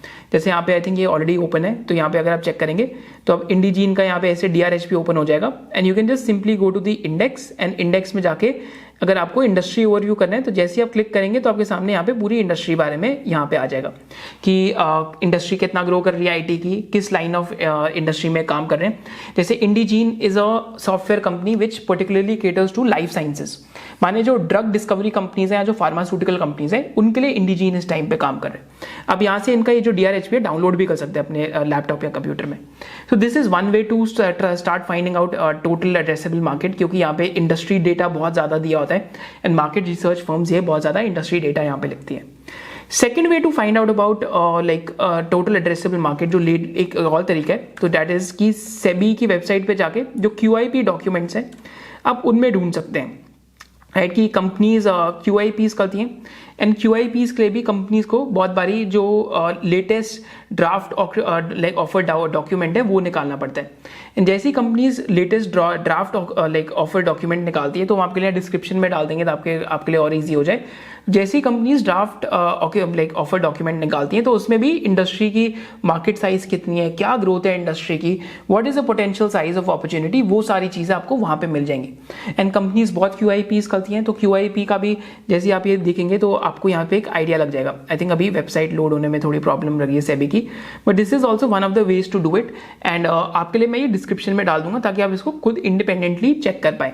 सो वन इज कि हम DRHP खोल सकते हैं कंपनीज के, सेकेंड इज कि हम देख सकते हैं कौन सी कंपनी कितना QIP कर रही है एंड QIP डॉक्यूमेंट्स जाके हम पढ़ सकते हैं जहां पे हमें लेटेस्ट इंफॉर्मेशन मिल जाती है। One more way to do it is total addressable market ढूंढने के लिए कि हम यहाँ पे कंपनीज की जो इन्वेस्टर प्रेजेंटेशन है, जैसे APL अपोलो की इन्वेस्टर प्रेजेंटेशन हो गई, तो आप इन्वेस्टर प्रेजेंटेशन में आके कंपनीज की देख सकते हैं कि क्या यहाँ पे लाइक कंपनीज का मार्केट शेयर है या फिर क्या स्टील ट्यूब इंडस्ट्री की ग्रोथ है इंडिया में। तो आपको ये सारी चीज़ें इनकी जो इन्वेस्टर प्रेजेंटेशन है उसमें से मिल जाएंगी कि इन्वेस्टर लाइक कि स्टील ट्यूब इंडस्ट्री की ग्रोथ कितनी होने वाली है लंबे समय के अंदर। इन्वेस्टर प्रेजेंटेशन आपको जैसे अगर आप यहाँ चेक करेंगे तो जो इन्वेस्टर प्रेजेंटेशन होती है आपको इसका आइडिया कैसे लगेगा कि इन्वेस्टर प्रेजेंटेशन कैसे मिल सकती है। तो यहाँ पे आप देखेंगे तो इन्होंने अपने आप का जो कंपैरिजन है APL अपोलो ने अपना कंपैरिजन यहाँ पे बाहर की कंपनीज जो ज़ेकलमैन है, मारुइची है, SSAB इनके साथ करें, EBITDA मार्जिन को भी इन्होंने बेंचमार्क करें, राइट। सो आप यहाँ से ऐसे चेक कर सकते हैं एंड साथ साथ अगर आप APL अपोलो के पीयर्स को ही खोल लें, जैसे मैं स्क्रीनर पे आके सिंपली एक JTPL करके या फिर लाइक एक और अगर मैं कंपनी देखता हूँ स्टील ट्यूब्स के अंदर, तो यहाँ पे आए इसके स्क्रीनर पे आके तो मैं APL अपोलो की एक और ही लाइक पीयर कंपनी देखता हूँ JTL इंडस्ट्रीज, तो उसका यहाँ पे आके मैं अगर प्रेजेंटेशन खोलता हूँ तो आपको आप PPT दिखेगा कॉन्फ्रेंस कॉल में। तो यहाँ पे अगर आप प्रेजेंटेशन खोलेंगे तो आपको JTL इंडस्ट्रीज का भी जो यहाँ पे एग्जैक्टली जो स्टील ट्यूब इंडस्ट्री का लाइक जो साइज ऑफ अपॉर्चुनिटी है आपको इनकी इन्वेस्टर प्रेजेंटेशन में मिल जाएगा। सो आइडिया इज कि जब भी आप एक पूरी इंडस्ट्री को पढ़ रहे हैं तो अगर आप सारे पीयर्स को देखेंगे तो आपको एक आइडिया लग जाएगा कि किस हिसाब से जो स्टील ट्यूब इंडस्ट्री है वो ग्रो कर रही है एंड क्या क्या स्टील ट्यूब इंडस्ट्री के अंदर ग्रोथ ट्रिगर्स हैं, क्या क्या स्टील ट्यूब इंडस्ट्री के अंदर ग्रोथ ड्राइवर्स हैं। जैसे अगर आप यहाँ देखेंगे तो आपको दिखेगा कि Indian structural steel tube industry has potential to grow 5.5x over the like calendar year 19, तो माने 11 ईयर्स में 5.5x ग्रोथ हो सकती है इंडस्ट्री की। तो दैट इज एन आइडिया जो आप एक साइज ऑफ अपॉर्चुनिटी बारे में लाइक एनुअल रिपोर्ट से तो डेफिनेटली देख सकते हैं, फिर आप इन्वेस्टर प्रेजेंटेशन से देख सकते हैं, फिर आप जो QIP डॉक्यूमेंट्स है उसमें से देख सकते हैं, जो DRHP डॉक्यूमेंट्स है आप उसमें से देख सकते हैं, एंड साथ साथ आप किस में से देख सकते हैं, साथ साथ आप जो कंपनीज के डिफरेंट टाइप्स ऑफ सेक्टर्स के अंदर जिनके DRHPs आ रहे हैं, जो IPO फाइल कर रहे हैं, आप उनमें से देख सकते हैं। जैसे ये जो IPO वाला पेज है, यहाँ पे सपोज करते हैं मेरे को केमिकल्स का देखना है तो मैं JG केमिकल्स खोल के देख सकता हूँ। सिमिलरली अगर मेरे को जो रीसेंट IPOs आए, जैसे अगर मेरे को NBFCs का देखना है तो मैं 5 स्टार फाइनेंस का DRHP खोल के पूरा जो टोटल एड्रेसेबल मार्केट है उसके बारे में पढ़ सकता हूँ। So these are ways to find the total addressable market. एक और वे क्या है कि मैं ट्रेंड लाइन के ऊपर जाके क्या कर सकता हूँ, तो ट्रेंड लाइन के ऊपर जाके मैं सिंपली यहाँ पे रिपोर्ट्स का एक फीचर दबाऊंगा तो इट्स फ्रीली अवेलेबल। तो यहाँ पे आपके सामने सारी रिसर्च रिपोर्ट्स आ जाएंगी जो डिफरेंट है। सपोज करते हैं मेरे को किसी कंपनी की रिसर्च रिपोर्ट पढ़नी है, let's try writing let's say Equitas small finance bank, right. The moment I open the reports, right, तो इक्विटास स्मॉल फाइनेंस बैंक की जो रिपोर्ट्स हैं वो मेरे सामने यहाँ पे आ जाएंगी एंड मैं इनको पढ़ सकता हूँ। जैसे मोनार्क की रिपोर्ट आई है तो मैं पूरी इंडस्ट्री बारे में पढ़ सकता हूँ कि क्या चल रहा है। तो एक क्वार्टरली रिपोर्ट्स होंगी और एक इनिशिएटिंग कवरेज रिपोर्ट्स होंगी। So this is the way to find out the total addressable market, right. So these are the tools that you can use. Now before going forward to profit pools and everything else, if you are really interested to learn more about financial literacy, कि आप अपने आप को financially literate कैसे कर सकते हैं, if you are interested more to learn about forensic analysis के साथ साथ आप कैसे बैलेंस शीट को कॉमन साइज करें, इनकम स्टेटमेंट को कॉमन साइज करें, कैसे आप कैश फ्लो स्टेटमेंट को पढ़ सकते हैं, so all those things we teach under the SOIC membership. अगर आपको ये सीखना है कि कंपनी को वैल्यू कैसे करें, how to value a company, and साथ साथ when to buy, hold and sell using technicals for long term, this also we teach under the SOIC membership, right? So SOIC membership में there are 6 levels। क्या 6 levels हैं? पहला level है कि अगर आपको बेसिक्स ऑफ फाइनेंशियल लिटरेसी सीखना है तो यहाँ से स्टार्ट होएगा कि आप म्यूचुअल फंड क्या होते हैं, अपना फाइनेंशियल प्लान कैसे बना सकते हैं, गोल्ड में इन्वेस्ट करना है तो कैसे कर सकते हैं, गोल्ड में क्यों इन्वेस्ट करना चाहिए, क्यों नहीं करना चाहिए। So all these things are covered under the first lesson, that is for level 1। Level 2 जो हिंदी और इंग्लिश में अवेलेबल है, जहाँ पे हम आपको फंडामेंटल एनालिसिस सिखाते हैं। लेवल 3 आपको हाउ टू वैल्यू कंपनी सिखाएगा कि कंपनी की इंट्रिंसिक वैल्यूएशन कैसे जानते हैं।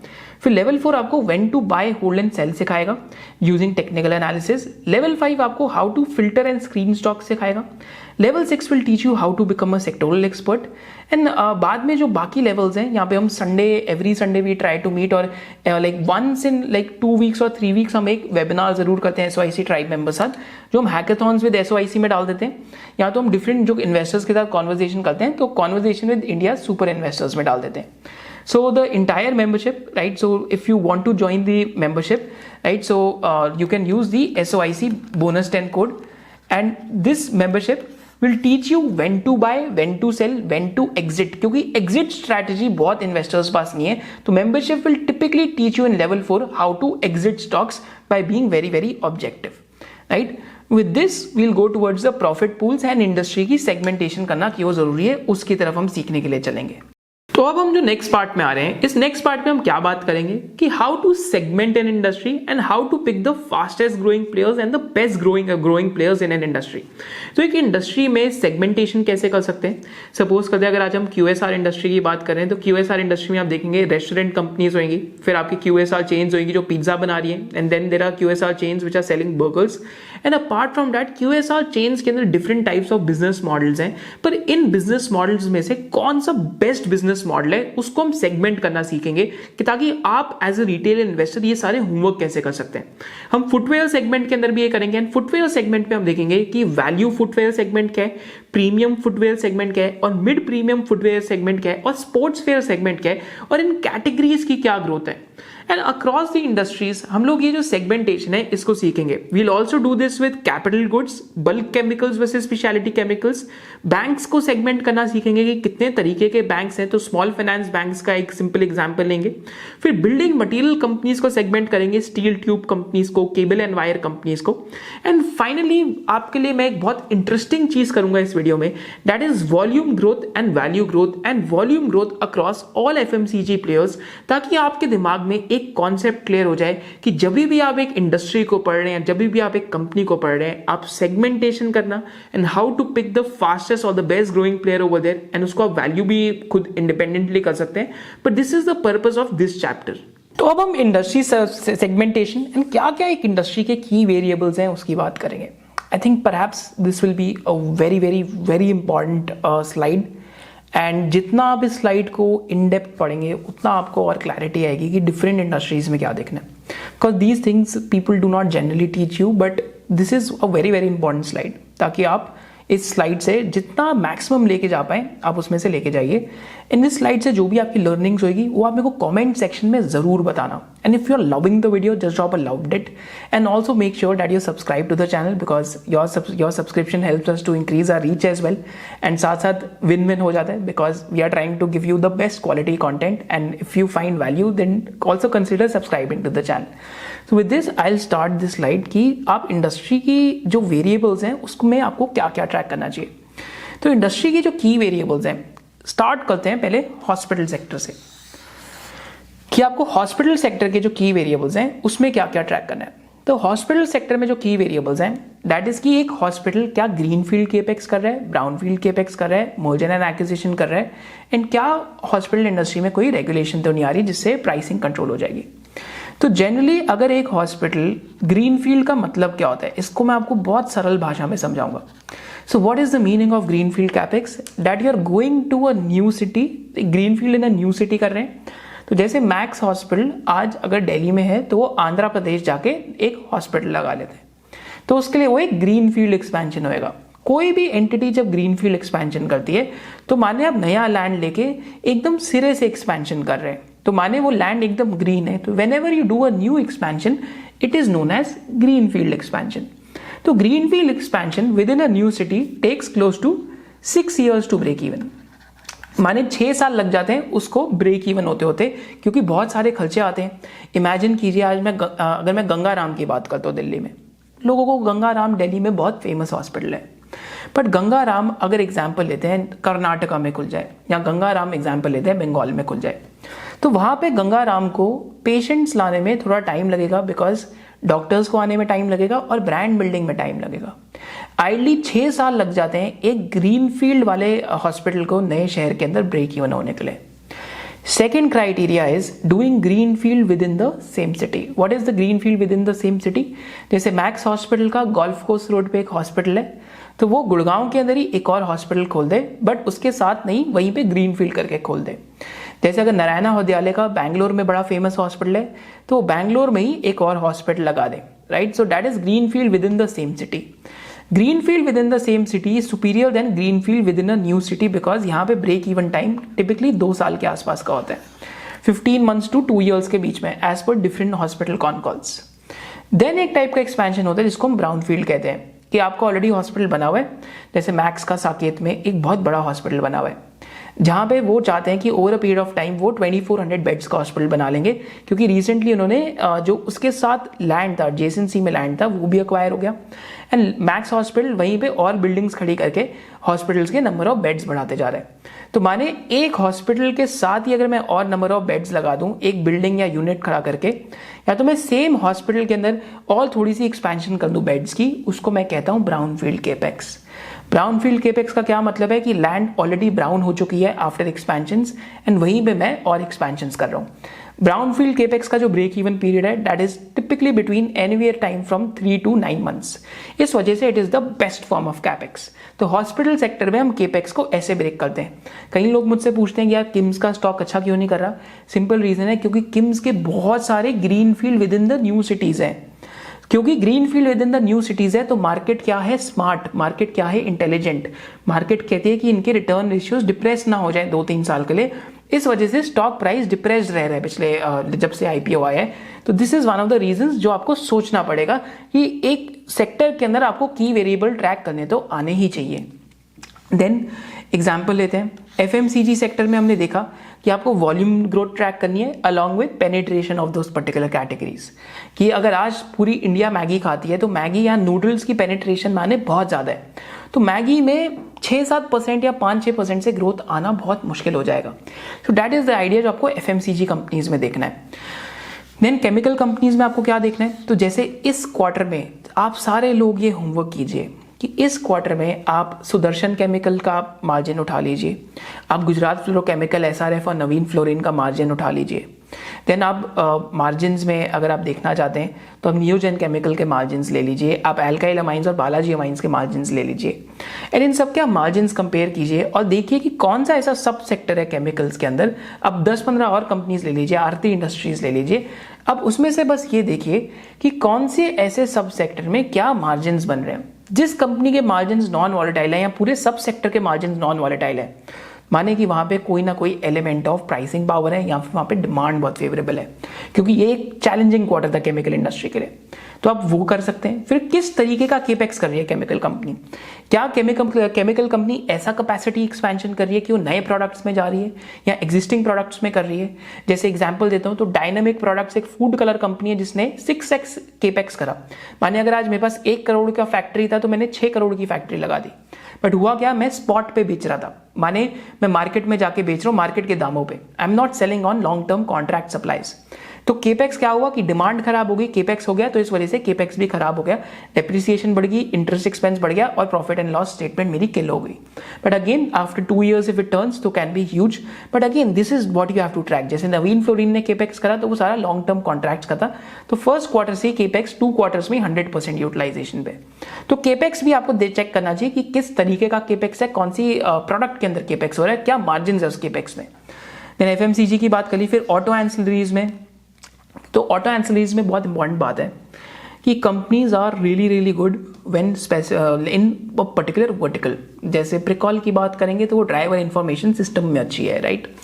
अगर आप लाइक जैसे सोना BLW की बात करेंगे तो जो आपके प्रिसीजन गियर्स आती है उसके अंदर सोना BLW बहुत अच्छी है। तो आपको यहाँ तो कैपेबिलिटीज अक्वायर करनी पड़ेगी अगर आपको मल्टी प्रोडक्ट कंपनी बनना है, या तो what you have to do is that you will have to do joint ventures। जैसे प्रिकॉल ने अभी बैटरी मैनेजमेंट सिस्टम के लिए जॉइंट वेंचर करा, तो यहाँ तो आपको वो चीज़ें करनी पड़ेंगी। तो ऑटो एंसिलरीज में आपको बस यही चेक करना है कि ग्रोथ के लिए नए नए प्रोडक्ट्स कैसे लेके आ रहे हैं। फिर क्या होगा कि ऑटो एंसिलरीज में कुछ कंपनीज होंगी जैसे क्राफ्ट्समैन ऑटोमेशन है, इवन दो बहुत अच्छे मार्जिन है, 23 to 25% मार्जिन है, बट क्राफ्ट्समैन ऑटोमेशन का जो बिजनेस है that is expose to internal combustion engine. Internal combustion engine माने जो ऑयल, जो डीजल और पेट्रोल की गाड़ी है या डीजल की जो कमर्शियल व्हीकल्स हैं उन्हीं में उनका सप्लाई जाता है, क्रैंक्स का जो सप्लाई जाता है। So again that is a risk. तो आपको देखना पड़ेगा कि क्राफ्ट्समैन अपने आप को उस रिस्क से कैसे डी रिस्क कर रहा है, इवन दो कंपनी अच्छा काम तो वैसे कर ही रही है। सो अगेन ऑटो एंसिलरीज में आपको ये चीजें देखनी है और ये भी देखना है कि वो कौन कौन सी ज्योग्राफीज में। जैसे आज भारत फोर्ज क्या ट्राई कर रहे हैं कि भारत फोर्ज फोर्जिंग कंपनी है जो उस कमर्शियल व्हीकल की फोर्जिंग्स में बहुत डोमिनेंट थी। अब उन्होंने आर्टिलरी बिजनेस भी एक बिल्ड कर दिया, माने गन्स का बिजनेस एक बिल्ड कर दिया। तो they are trying to diversify the product categories, right. और फिर ज्योग्राफिकल डाइवर्सिफिकेशन तो ऑलरेडी यूएस में they are one of the largest. So again these are the things that you have to look at. Mahindra CIE में क्या चल रहा है, कौन सा बिजनेस वो डाइवेस्ट कर रहे हैं, तो ये सारी चीजें आपको ऑटो एंक्स में अपने आप से क्वेश्चंस पूछने हैं। फिर आपको एक्सचेंजेस की देखनी है। एक्सचेंज में जैसे MCX का आज एग्जांपल देता हूं। आज MCX में गड़बड़ क्या चल रही है कि सॉफ्टवेयर इश्यूज चल रहे हैं। 63 मून से उन्होंने जो सॉफ्टवेयर एक्सपायर हुआ था TCS से बनवा रहे थे, पर TCS से अभी तक वो सॉफ्टवेयर ही नहीं बना, माने इनके प्लेटफॉर्म का। तो इस वजह से 63 मून से रिन्यूअल हो रहा है, और रिन्यूअल का प्राइस पता है आपको क्या है, पहले आई थिंक 10-20 करोड़ होता था, इस 80 करोड़ पर क्वार्टर पे रिन्यूअल हो रहा है। तो आपका प्रॉफिट एंड लॉस स्टेटमेंट एकदम किल हो चुका है अभी। पर अगर TCS का सॉफ्टवेयर बन जाता है, अगर सक्सेसफुल इंप्लीमेंटेशन हो जाती है, तो इस टाइम पे वॉल्यूम ग्रोथ क्या आ रही है, ऑप्शंस की वॉल्यूम ग्रोथ MCX के बिजनेस में बहुत तेजी से आ रही है। 2-3 करोड़ के ऑप्शंस यहाँ पे पहले ट्रेड होते थे, which has gone to more than 30 crore, right. और 27 to 30 करोड़ के बीच में आपको नंबर चेक कर लेना चाहिए इन्वेस्टर प्रेजेंटेशन से। Again that tells you that the growth is very non linear when it comes to volume growth. तो आपको यही चीज चेक करनी है। एक्सचेंजेस में क्या होता है, चाहे वो IEX हो, चाहे वो NSE हो, चाहे वो बॉम्बे स्टॉक एक्सचेंज हो, इनमें एक सिक्लिकलिटी होती है, और एक्सचेंजेस में जब वॉल्यूम ग्रोथ आती है that is the purple patch, वहां पे एक ब्यूटीफुल टाइम होता है एक एक्सचेंज का स्टॉक ओन करने में। तो आपको वॉल्यूम ग्रोथ ट्रैक करनी है और आपको सिक्लिकलिटी ट्रैक करनी है। जैसे IEX के बिजनेस में क्या है कि जब पावर के प्राइसेस बहुत बढ़ जाते हैं तो people revert back to the long term contracts, and इस वजह से IEX के प्लेटफॉर्म पे वॉल्यूम ग्रोथ कम हो जाती है। जब पावर प्राइसेस बहुत घट जाते हैं जैसे कोविड के बाद हुआ था, तो IEX के प्लेटफॉर्म में क्योंकि लोएस्ट कॉस्ट पे आप खरीद सकते हैं short term power trading market में, तो short term power trading market का ही एक्सचेंज जो मार्केट शेयर है बढ़ जाता है। इस वजह से IEX does really well. But आपको ये सिक्लिकलिटी देखनी पड़ेगी बिकॉज बहुत पेनफुल हो सकता है स्टॉक वैल्यूएशन के लिए। अगर आप पीक वैल्यूएशन पे स्टॉक ले रहे हैं with peak volume growth and peak of the cycle, you will be very like I think हो सकता है 5-6 साल पैसा ना बने या 4-5 साल पैसा ना बने ऐसे सिनेरियोज में। तो एक्सचेंजेस में आपको ये देखना है। ब्रोकर्स में आपको क्या देखना है, जैसे अगर ICICI सिक्योरिटी हो गया, लाइक एग्जांपल लेते हैं जैसे मोतीलाल ओसवाल हो गया, so these are early cycle plays जब बुल मार्केट की स्टार्ट हो रही होती है। अगर लेट साइकिल में लेंगे तो पिटाई के बहुत चांसेस हो सकते हैं। सो अगेन ब्रोकर्स में अर्ली साइकिल प्ले एक सिक्लिकल बिजनेस है, तो आपको बहुत ध्यान से इनको देखना है। तो this is my like experience with brokers. मैंने आज तक इन्वेस्ट नहीं करा, बट मैं दूर से कुछ सेक्टर्स को सिर्फ ऑब्जर्व करता हूँ कि इसमें क्या चल रहा है। फिर पॉली फिल्म्स में अगर आप देखेंगे कई लोगों के मेरे को ईमेल्स आती हैं, मैसेजेस आते हैं, सर यार ये सिंगल डिजिट PE पे क्यों है। सिंपल रीजन है बिकॉज सप्लाई डिमांड मिसमैच। 2022 से 2025 के बीच में excess supply will come on stream in the poly packaging business, चाहे वो पॉलीप्लेक्स हो, चाहे वो कॉस्मो फिल्म्स हो, चाहे वो कॉस्मो फर्स्ट हो, चाहे वो जिंदल हो, चाहे वो कोई भी पॉली पैकेजिंग बिजनेस हो, चाहे वो SRF का ही क्यों ना हो। बॉप और बुपेट दोनों के अंदर over a period of time over supply हो रही है जो 2-3 ईयर्स के लिए हो सकता है परसिस्ट करे। Again this supply side is what you have to track, right. Supply side commodities में ट्रैक करना है। देन डिफेंस बिजनेस में क्या ट्रैक करना है कि ऑर्डर बुक कितनी है और बिड पाइपलाइन कितनी है। अब ये एक्सपेरिमेंट डेटा पैटर्न्स में कर सकते हैं, एंड आप ये एक्सपेरिमेंट हिंदुस्तान एरोनॉटिक्स में कर सकते हैं, पर साथ साथ डिफेंस बिजनेस में कैश कन्वर्जन भी जरूर चेक करनी है कि कितना वर्किंग कैपिटल डेज है। आपको ये डेटा पैटर्न्स में चेक करना चाहिए, हिंदुस्तान एरोनॉटिक्स में चेक करना चाहिए। हैल में कोई ग्रोथ नहीं आई, HAL का स्टॉक रीरेट क्यों हुआ है, क्योंकि ग्रोथ ज्यादा नहीं आई, बस गवर्नमेंट ने बोला हम तुम्हारे रिसीवेबल्स पे ऑफ कर देंगे जिससे तुम्हारा डेट घट जाएगा। That is it. That was the trigger for re-rating. ज्यादा ऑर्गेनिक ग्रोथ नहीं आई बिजनेस में, it's 8-10% growth business. So again these are things that you have to track in multiple industries and sectors.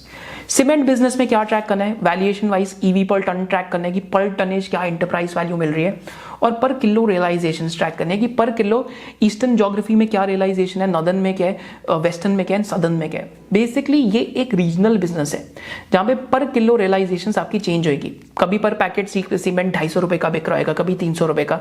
तो जब जब आपकी रियलाइजेशन बढ़ेंगी कि जिस ज्योग्राफी की, तो जिस कंपनी के प्लांट उस एरिया ऑफ इंडिया में होंगे वो ज्यादा अच्छे से पैसा कमाएंगे। और सीमेंट में रीजनल प्लेयर्स भी हैं और पैन इंडियन प्लेयर्स भी हैं। तो जो पैन इंडियन प्लेयर्स हैं उनका वैल्यूएशन मल्टीपल ज्यादा होता है ज्यादातर, क्योंकि उनका बिजनेस बहुत डी रिस्क हो जाता है। जैसे श्री सीमेंट का एग्जांपल ले लीजिए, अल्ट्राटेक का ले लीजिए। अब डालमिया भारत भी एक पैन इंडिया प्लेयर बनना चाहता है, तो इनको वैल्यूएशन ज्यादा मिलती है क्योंकि वॉलेटिलिटी कम हो जाती है बिजनेस में, क्योंकि कभी नॉर्थ के प्राइस बढ़ गए, कभी साउथ के बढ़ गए, कभी ईस्ट के बढ़ गए, कभी वेस्ट के बढ़ गए। देन रिटेल बिजनेसेस में क्या देखना है, जैसे टाइटन और ये सारे बिजनेसेस हो गए कि कैटेगरी विनर कौन है। रिटेल बिजनेसेस में turn around are very very difficult. कई लोगों ने बोला कि I won't name the company की, एक लाइक जो फीमेल आउटवेयर कंपनी है for women's, basically women outwear company, कि वो टर्न अराउंड हो जाएगी। I think it hasn't turn around, but the stock has definitely taken a dip. I think stock has gone from like gone 50-60% down, right. तो जो भी मेरे friends भी ये देख रहे हैं, तो this is like my again experience with all of the friends as well who are watching this.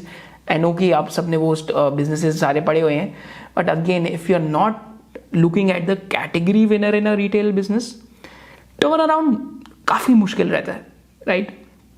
हो सकता है कि एक शॉपर स्टॉप हो जाए 5-10 साल में, राइट, बट टर्न अराउंड का एक आइडिया मुश्किल रहता है, राइट। सो डिटेल बिजनेसेस में आपको ये चीज जरूर ट्रैक करनी है कि कैटेगरी जीत कौन चुका है एंड वॉल्यूम ग्रोथ किस बिजनेस में आ रही है।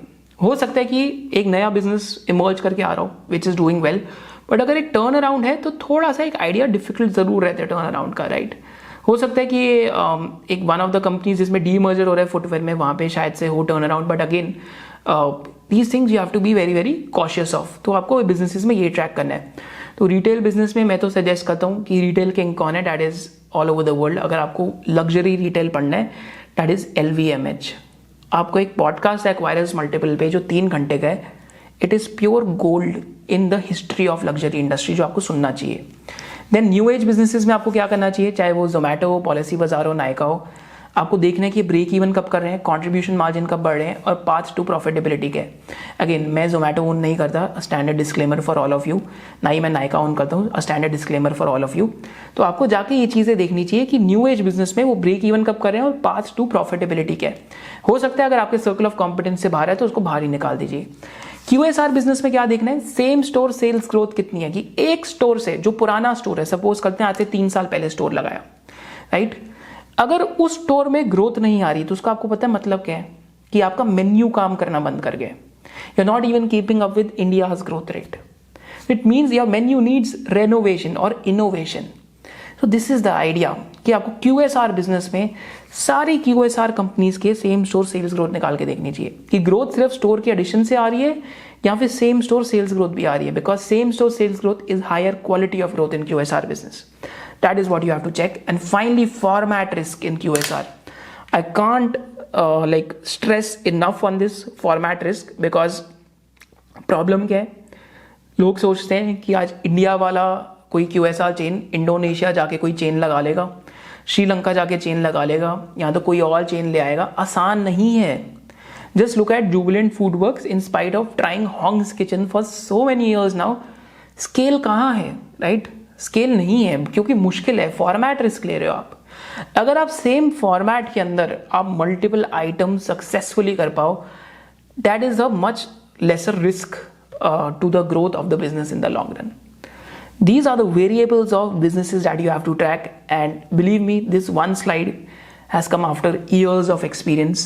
And if you love this slide, just drop a loved it, because आपकी यहाँ से बहुत सारी learnings होगी स्लाइड में से. जितनी आप इंडस्ट्रीज पढ़ेंगे, you will imagine कि ऐसी एक स्लाइड सारी इंडस्ट्रीज के लिए बन सकती है, right? So this is with variables to track in each and every industry. तो इस पार्ट ऑफ इंडस्ट्री एनालिसिस में हम लोग क्या बात करेंगे कि एक इंडस्ट्री की आप वैल्यू चेन को कैसे एनालाइज करते हैं, एंड साथ साथ एक इंडस्ट्री में प्रॉफिट पूल्स आप कैसे ढूंढ सकते हैं. तो हर एक इंडस्ट्री में डिफरेंट टाइप्स की वैल्यू चेन होगी, एंड हर एक इंडस्ट्री में different types of profit pools होंगे. तो एज एन इन्वेस्टर आपकी क्या रिस्पॉन्सिबिलिटी है कि आप as an investor profit pools को रिकग्नाइज करें और वैल्यू चेन को रिकग्नाइज करें. एंड इस पार्ट ऑफ द एनालिसिस में हम लोग आपके साथ एग्जांपल्स देंगे टायर इंडस्ट्री का, सेमीकंडक्टर इंडस्ट्री की वैल्यू चेन की बात करेंगे. अपार्ट फ्रॉम दैट हम जो डिफरेंट FMCG कंपनीज है उनकी वैल्यू चेन की बात करेंगे. Then we will also look at the coffee industry के अंदर प्रॉफिट पूल और वैल्यू चेन कैसी है. फिर हम IT कंपनीज की बात करेंगे कि different types of IT companies कौन सी है, different types of agrochemical players कौन से हैं, और डिफरेंट टाइप्स ऑफ हॉस्पिटल्स कौन से हैं. तो value chain and profit pool analysis से as an investor you can recognise opportunities, and ये इंडस्ट्री एनालिसिस का one of the most important parts है. अब हम आते हैं कि why is it important to track profit pools within different industries, and profit pools का जो एक idea, why is it important. तो जब हम प्रॉफिट पूल्स की बात करते हैं एक इंडस्ट्री में, तो what is profit pool and why is profit pool important. तो प्रॉफिट पूल का मतलब क्या है कि प्रॉफिट पूल सिंपली मीन्स कि एक इंडस्ट्री में, राइट, कि क्या कॉन्सेंट्रेशन है या फिर या फिर फ्रैगमेंटेशन है. सिंपल 3 क्वेश्चन आपको पूछने हैं. क्या हर कोई इस इंडस्ट्री के अंदर पैसा कमाता है? That's a simple question to ask. Telecom industry में कितने लोग पैसा कमाते हैं? The answer is 0. किसी का भी ROC कॉस्ट ऑफ कैपिटल से ऊपर नहीं है, राइट? और एग्जाम्पल लेते हैं, राइट, कितने लोग IT इंडस्ट्री में पैसा कमाते हैं? Answer is almost everyone. It's difficult to find a loss-making IT company. Agreed with me? Right. कितने लोग एजुकेशन इंडस्ट्री के अंदर स्केल पे पैसा कमाते हैं? बिकॉज एजुकेशन इंडस्ट्री सिर्फ एक शॉर्ट स्केल की इंडस्ट्री है. The moment you start opening these offline centres all over India and all over you start doing this, standardisation हट जाती है. सपोज करते हैं एक रीजन पे आपने एक स्टार टीचर से कुछ सीखा. अब वो स्टार टीचर आपको गुजरात में नहीं मिल रहा अगर आप राजस्थान से, वो स्टार टीचर आपको तमिलनाडु में नहीं मिल रहा, वो आपको सपोज करते दिल्ली में नहीं मिल रहा. So there is a challenge to scale the education business, right? So it's a business which works beautifully on a small scale but maybe not on a large scale. So again, do few people make money here? That's again a good question to ask. जैसे अगर आज आप Balkrishna industries के competitor देखेंगे तो Michelin है, Titan है, and और भी 2-3 कंपेटिटर्स हैं, बालकृष्णा की वीडियो में हमने कवर करा था। अगेन BKT एक सिक्लिकल बिजनेस है, हम सिर्फ 5-10 साल के होराइजन से पढ़ रहे हैं। हम लोग अभी ये नहीं कह रहे कि अगला क्वार्टर अच्छा होएगा, पिछला क्वार्टर खराब होएगा, वो बिल्कुल भी नहीं है। सीखने पे ध्यान लगाइए, स्टॉक नेम सिर्फ कमोडिटी है, रियल स्पेशलिटी अंडरस्टैंडिंग है। तो उस इंडस्ट्री में देखेंगे ऑफ द हाईवे टायर्स में एक मिशलिन पैसा कमाता है, पर मिशलिन के भी मार्जिन कम है, और एक बालकृष्णा इंडस्ट्रीज पैसा कमा रहा है, and some of the Indian players जो छोटे स्केल पे वो पैसा कमा रहे हैं। West Titan International has almost gone bankrupt, right, because debt to equity more than 1x जा चुकी है। So again these are questions that you have to ask yourself. Then does everyone lose money here और make very less money to justify investments? कि like if people are making very less money in that sector, हो सकता है उसकी capital cycle खराब हो रही हो। जैसे अभी पिगमेंट सेक्टर की बात करते हैं, सुदर्शन केमिकल्स की चलो एग्जांपल लेते हैं, या और पिगमेंट प्लेयर्स की बात करते हैं, असाही, सोंगवन और ये सब। अभी असाही ने तो प्लांट भी बंद करा था। तो वहां पे क्या है कि ये कैपिटल साइकिल खराब चल रही है। आपने केपेक्स कर दिया और डिमांड उड़ गई, केपेक्स करा और डिमांड उड़ी तो क्या आएगा? Depreciation, interest cost, finance cost, everything will increase. So your capital cycle will play out and least efficient players will go out of the industry. Then क्या आएगा कि when least efficient players go out, demand recovers, margin recovers, like your finance cost turns into financial leverage, your fixed cost turn into operating leverage, right? So most of the things or most of the industries are cyclical. ये जो हमें long term का वो बोला जाता है ना, या 10, 15, 20, 25, 30 साल स्टॉक होल्ड कर लो, I think but like even a 10-year cycle is made up of multiple 3-year short cycles. एक 10-year holding period में भी 3 cycles तो होंगी आपकी. So this is what you have to understand to become a smart investor. कि profit pools पढ़ने बहुत ज़रूरी है. अब हम profit pools पढ़ना स्टार्ट करेंगे different इंडस्ट्रीज के. तो रूल क्या है profit pool पढ़ने का? थंब रूल क्या है? Too many players, perfect competition हो सकता है यार. अगर मैं 10 उंगलियों से ज़्यादा प्लेयर्स गिन लूँ तो परफेक्ट कॉम्पिटिशन हो सकता है. हैंडफुल प्लेयर्स हैं, जैसे फ्लोरीन में 3 प्लेयर्स हैं, लाइक बेवरेजेस में इंडियन लेवल पे अभी 2 प्लेयर्स हैं, तीसरा एंटर करने की कोशिश कर रहे हैं. और लेते हैं लेटेक्स इंडस्ट्री में, इंडिया में लार्ज स्केल पे अभी सिर्फ एक ही प्लेयर है, राइट. अगर हम एप्कोटेक्स का एग्जांपल लेते हैं, बिकॉज बाकी प्लेयर्स बहुत छोटे हैं साइज में, राइट. अगर हम इंश्योरेंस एग्रीगेटर में देखते हैं, बहुत सारे प्लेयर्स आने की कोशिश जरूर कर रहे हैं, बट अभी एक ही प्लेयर है जो 85 to 90% ऑफ इंडस्ट्री लेके बैठा हुआ है. So this is an idea to study कि कितना कॉम्पिटिशन है. हैंडफुल है, अगर कुछ ही प्लेयर्स हैं, जैसे अगर सिटी गैस डिस्ट्रीब्यूशन में एक IGL है, MGL है और गुजरात गैस है. गुजरात गैस भी वैसे इंडस्ट्रियल गैस में. सो ओलिगोपोलिस्टिक मार्केट है कि IGL यहाँ पे कर रहा है, MGL कुछ जोग्राफीज में कर रहा है. ओनली वन प्लेयर है तो माने मोनोपोली है, right. So these are the differentiations you can make while studying a sector कि कितने लोग इस सेक्टर के अंदर है और कितना कॉम्पिटिशन इस सेक्टर के अंदर है, right. So with this we'll proceed to look at different profit pools. तो यहाँ एग्जाम्पल देखते हैं profit pools why are there very very important. तो प्रॉफिट पूल्स का एग्जाम्पल लेते हैं. तो पहला अगर यहाँ देखेंगे तो एयरटेल का अगर आप 2007-8 से भी अगर आप ROC देखेंगे, यू विल ऑलवेज फाइंड कि 10-12% के हेर देर में चल रहे हैं, कुछ ईयर्स नेगेटिव भी गए. कुड भी कि आप ARPU पे बेट कर लें, साइकिल प्ले आउट हो जाए, but in the very long run your returns will be equal to the return on equity that a company earns. अगर ROE कंपनी का लाइक 8-10% है या ROC is below cost of capital और equivalent to cost of capital, तो हो सकता है कि वैल्यू डिस्ट्रक्शन हो लॉन्ग रन में across the industry. It's not this Airtel. अगर आप वोडाफोन आइडिया देखेंगे -28, -8, -8, -2, 4%. जियो का देखेंगे, जियो का 10%, 12%, 10%, 8% and 9%. So again an idea कि कुछ इंडस्ट्रीज होती हैं हर कोई पैसा कमाता है, जैसे IT इंडस्ट्री होगी, बट कुछ इंडस्ट्रीज होती है जहाँ पे वो एक दूसरे के साथ लड़ते ही रहते हैं. जैसे आप एयरलाइन इंडस्ट्री देख लीजिए, heavy on regulation, heavy on taxes. Aviation, turbine, fuel के कभी टैक्स बढ़ रहे हैं, कभी घट रहे हैं, right. So again a very heavy on taxation industry. Pricing power isn't in your hands, but आपका फिक्स कॉस्ट तो फिक्स्ड है, खर्चे आपके कांस्टेंट है और वो बढ़ते ही रहेंगे. एक एयरलाइन का when is the lowest cost day for an airline? The day it starts its operation. क्योंकि उसके बाद the pilots they become experience, air hostess become experience, other employees become experience, and your fix cost also keeps increasing, your लीजेस keep increasing, right. Everything keeps increasing slowly over a period of time. Again, it's a business which is like a treadmill business, and in some industry structures, no one makes money. Another idea of why value chains are important. पूरी semiconductor industry को लेंगे, so again there is a book जो आप पढ़ सकते हैं chip walls के नाम से. अगर पूरी सेमीकंडक्टर इंडस्ट्री को लेंगे तो सेमीकंडक्टर इंडस्ट्री में कुछ कंपनीज हैं जो खुद का चिप डिजाइन करके मैन्युफैक्चर करती हैं, जैसे इंटेल हो गई, राइट, एंड AMD हो गई जो डेटा सेंटर के लिए कर रहे चिप्स, राइट। देन कुछ कंपनीज होंगी जो सिर्फ चिप डिजाइन करती हैं, जैसे एप्पल हो गया, राइट। अब माइक्रोसॉफ्ट भी अपने डेटा सेंटर्स के लिए खुद कर रहा है। देन कुछ कंपनीज होंगी जो सिर्फ फैब है।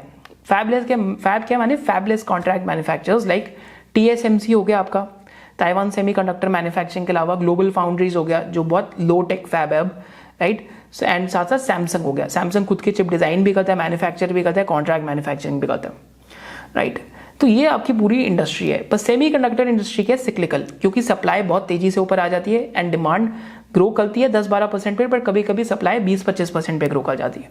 सो अगेन प्राइसिंग पावर सफर करती है, एक्सेस इन्वेंट्री हो जाती है। बट पूरी इस इंडस्ट्री में एक ऐसा part of the value chain है विच कीप्स मेकिंग मनी, क्योंकि it's a very difficult place to be in, right. एक तो सॉफ्टवेयर वाले आपके पैसा कमाएंगे। So there are 3 software companies जो सेमीकंडक्टर के अंदर है, right. I think Cadence, Synopsys and एक और करके, right. So these are some of the companies जो सॉफ्टवेयर में पैसा कमाती है, सेमीकंडक्टर की मैन्युफैक्चरिंग में जो यूज होते हैं। फिर केमिकल की कंपनीज है जो PFA बना रही हैं, and then there is one of the companies which makes the like the EUV machines, EUV machine जो सेमीकंडक्टर बनाने के लिए हेल्प होती है। अब बिकॉज कि सेमीकंडक्टर का साइज इतना छोटा होते जा रहा है दैट एक EUV मशीन अब $200 मिलियन की हो गई है, एंड नेक्स्ट वाली $300 मिलियन की आ रही है। एंड दुनिया में एक ही कंपनी है जो EUV मशीन बनाती है, ASML होल्डिंग्स के नाम से, राइट। तो एक EUV मशीन में actually there are more than 4 lakh parts which are used. Chinese have been trying to get into semiconductor manufacturing, but वो क्यों नहीं आ पाते एडवांस सेमीकंडक्टर में? Simple reason, because ASML is one of a kind company जो it's based out of Netherlands, and इसके जो laser के सप्लायर्स हैं they are based out of America. Like there जो अप्लाइड मटेरियल्स एक कंपनी है which supplies them with materials is also based out of US, and some of their critical equipment suppliers are based out of Japan. तो US ने आके ASML पे ही restriction लगा दी कि आप चाइना को एडवांस EUV मशीन्स नहीं दे सकते। तो वहीं पे गेम खत्म होगी, बिकॉज लास्ट 20-25 ईयर्स में जो आपने सप्लाई चेन बिल्ड करी है, just imagine replicating 3,50,000 to 4 lakh parts. It's nearly like it's really difficult. Like probability सोचिए क्या आएगी, right. So this is an idea that we like to study companies which are there in the value chain which have some right to win, right. Another example, अगर आप coffee industry के अंदर देखते हैं तो कॉफी इंडस्ट्री में coffee retailers आपको दिखेंगे। रिटेलर्स कौन होंगे कॉफी के? स्टारबक्स होएगा, कैफे कॉफी डे होएगा, ऐसी कंपनीज होंगी। फिर कंपनीज होंगी जो कॉफी को प्रोसेस करती हैं, एंड मैक्सिमम वैल्यू एडिशन कौन करता है? कॉफी के प्रोसेसर्स। CCL प्रोडक्ट्स हो गया यहाँ पे, और टाटा कॉफी हो गया, ऐसी कंपनीज होगी। बट यहाँ पे अगर आप CCL प्रोडक्ट्स का एग्जाम्पल लेंगे तो CCL प्रोडक्ट्स के भाई मार्जिन तक फिक्स्ड है, राइट। EBITDA पर किलो 100 रुपये का आप कमाने ही वाले हैं, right. So that is an idea. Like अगर आप 100 रुपीज़ का EBITDA पर किलो अगर आप कमा रहे हैं, so then you can just imagine, right, कि आपको फिक्स्ड है, आपको बस वॉल्यूम ग्रोथ पे फोकस करना है। फिर सुपर मार्केट वाले जो अपनी कॉफ़ी बेचते हैं, like Reliance and stuff, they get it manufactured from CCL, right, processing और यहाँ से कराते हैं। Then there are like coffee growers, and then there are coffee plantations. तो पूरी इंडस्ट्री में most highest margin part of the entire value chain belongs to the coffee processors like CCL products. So that is the idea of studying a value chain of an industry. Value chain आपको DRHPs में मिल जाएगी, annual reports में मिल जाएगी, value picker पे मिल जाएगी, and value chains आपको industry की जो रिसर्च रिपोर्ट्स है उसमें भी मिल जाती है। अगेन इंडस्ट्री पढ़ रहे हैं तो सप्लाई साइड क्यों ट्रैक करनी है? एग्जाम्पल लेते हैं, एक कंपनी है सोलारा के नाम से, राइट। तो ये पूरा ट्विटर पे हमने पोस्ट करा था, आप एडवांस सर्च में जाके कर भी सकते हैं। So this first post was on November 22-21. Ibuprofen market is going like might get flooded with supplies because Solara capacity expansion कर रहा है, IOLCP कर रहा है और SMS Pharma कर रहा है. Again disclosure, no investments because supply side पे जब commodity में like so again supply demand का खेल है. Supply बढ़ेगी, demand उतनी है, क्या आएगा? Price correction. Another one. Like so ये thread का part था, I cannot invest in Solara as I don't have the answer as why they can win in incremental APIs and etc. But over here कि कितने लोग ibuprofen के अंदर है और यहाँ पे क्या क्या expansion आ सकता है, right? So again this is the idea कि you should know about the value chain B2B businesses में, otherwise do not look at B2B businesses. But अगर आप supply side नहीं track कर सकते तो आपके साथ MDF वाली problem बार बार होएगी। मैं आपको एक MDF इंडस्ट्री का एग्जाम्पल देता हूँ। तो MDF इंडस्ट्री में बहुत लोगों ने स्टोरी बनाई कि इंडस्ट्री ऐसी है, 20% ग्रोथ है, ऐसा हो रहा है, वैसा हो रहा है। और हुआ क्या, जैसी फ्रेट कॉस्ट घटे, साउथ ईस्ट एशिया से इंपोर्ट्स चालू हो गए, एंड डबल वैमी क्या होगी कि जितने भी प्लेयर्स हैं, Green Panel, Century, Action Tesa, Green Ply, Rushil Decor, E3 group, Ranga PB Industries, like all these players का कैपेसिटी अभी कंबाइंड 23 लाख एंड 33,000 टन्स का है, and all these players are expanding capacity by 50%। Already depressed pricing पे imports आ रहे हैं और 50% capacity expansion आ रहा है, राइट। एंड आई थिंक अभी इंडस्ट्री का कैपेसिटी यूटिलाइजेशन भी कुछ 70-75 या ऐसे कुछ है देर में होएगा। It so again gives you an idea कि where the realizations of the industry will go. Track supply side when it comes to B2B businesses. अगर नहीं करोगे तो बार बार मरोगे, लेफ्ट राइट सेंटर पूछोगे, और अगर नहीं कर रहे तो एटलीस्ट टेक्निकल एनालिसिस ही सीख लो यार, थोड़ा सा फंडामेंटल्स हो, टेक्निकल एनालिसिस का आइडिया हो, at least you will learn to avoid disasters as well. So technicals का एक्चुअली में कोर्स जो हमारा है लॉन्ग टर्म इन्वेस्टर्स के लिए 10 क्लासेस का कोर्स है which is available in SOIC membership. अगर नहीं भी सीखना ठीक है, that is okay. Stage analysis की क्लास देख लो जो यूट्यूब पे फ्रीली अवेलेबल है SOIC के चैनल पे। At least learn, right, invest in learning a lot, because otherwise losses are always permanent in stock markets, that is the saying. अब why segmentation is important? अब segmentation important क्यों है industries में? तो एक स्मॉल फाइनेंस बैंक में देखते हैं तो AU स्मॉल फाइनेंस बैंक को 5x प्राइस टू बुक मिलता है। क्यों? बिकॉज इनका सिक्योर्ड लोन सबसे ज्यादा है, व्हील्स का लोन है, स्मॉल बिजनेस लोन है, होम लोन है, कमर्शियल बैंकिंग है, एटसेट्रा एटसेट्रा। तो ऑलमोस्ट 90-100% बुक सिक्योर्ड है, राइट। तो that is one of the reasons why it gets the highest multiple in the small banking space. फिर इक्विटास के case में क्या है? अब कहीं इक्विटास को कई लोग कहते हैं माइक्रो फाइनेंस इंस्टीट्यूशन है, बट माइक्रो फाइनेंस आज सिर्फ 18% है, जो एक टाइम पे 50-60% होता था 2015, 16, 17 में। तो आज माइक्रो फाइनेंस 18% रह गया, वेरा सिक्योर्ड फाइनेंस 82% चला गया, right. So again this is what you have to check कि हर ROA सेम नहीं होता, हर ROA इज डिपेंडेंट अपॉन किस टाइप का एसेट क्वालिटी या किस टाइप का आपका प्रोडक्ट मिक्स है। I think at once it was at 1x price to book, right, the stock of Equitas, right. Another Ujjivan का एग्जांपल देते हैं। So again Ujjivan micro finance में एक अच्छा बैंक है, एंड आई थिंक इनके राइट बैक्स भी आए हैं इस बारी। बट उज्जीवन के केस में ऑलमोस्ट अगर आप चेक करेंगे, सो like literally like 70-75% of your business or more than that belongs to your like unsecured lending, that is microfinance loans, right? तो microfinance का जो ROA होएगा that will be very different from a secured asset, right? And this is why that will also reflect in valuations.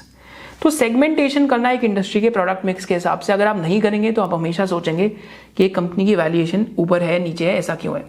Another example, value chain में segmentation में API company 10 से 15% margin कमाएगी, कभी कभी 25% भी कमाएगी क्योंकि शॉर्टेज होएगी। फॉर्मुलेशन कंपनी डॉक्टर रेड्डी, सन pharma, ये सब 11 से 25 के बीच में कमाएंगे। बट अमाइंस वाले जो इनको सिर्फ 2 ही प्लेयर हैं बेचने वाले, वो 18-20% कमाते हैं, राइट।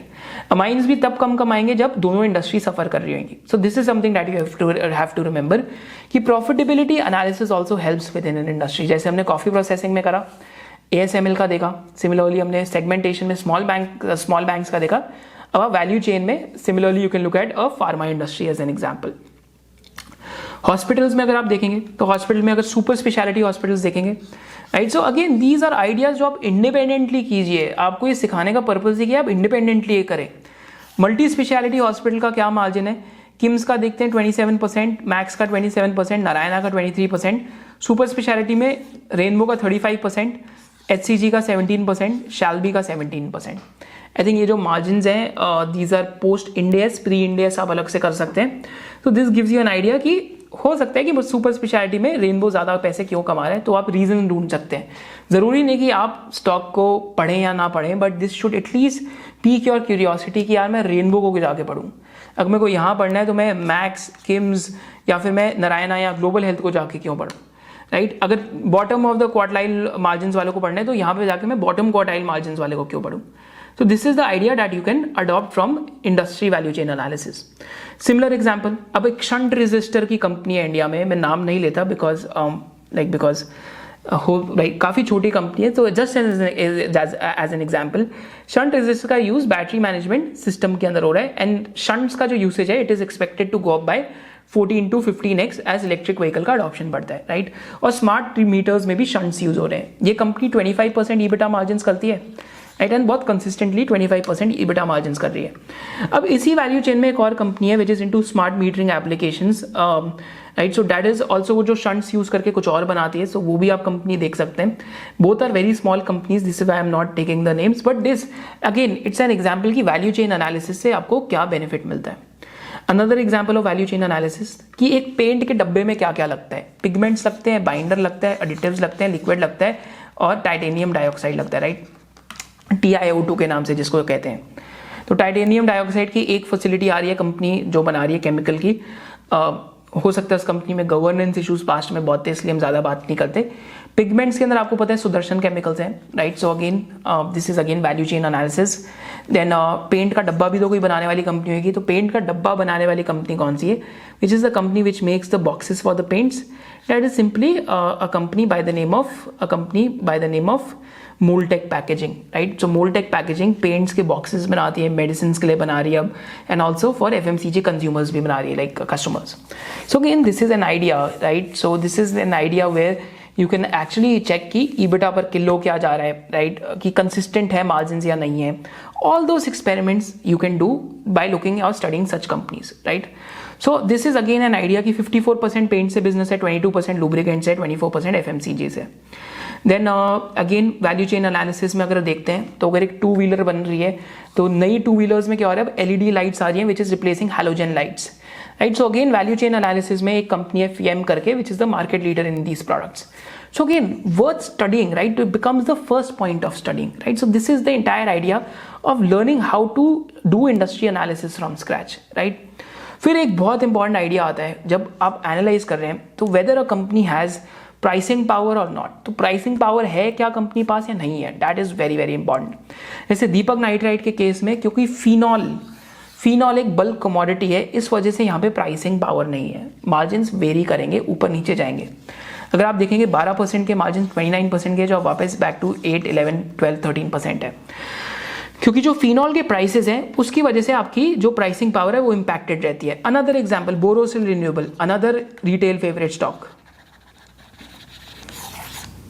क्यों स्टॉक अच्छा कर रहा था, क्योंकि 2 साल से चाइना में प्रोडक्शन शॉर्टेज थी एंड एंटी डंपिंग ड्यूटी लगी हुई थी। तो स्टॉक अच्छा कब नहीं करेगा, जब एंटी डंपिंग ड्यूटी लिफ्ट हो जाएगी। तो हमेशा सोचिए कि इस मोड को डिस्ट्रॉय कैसे कर सकते हैं नियर टर्म में।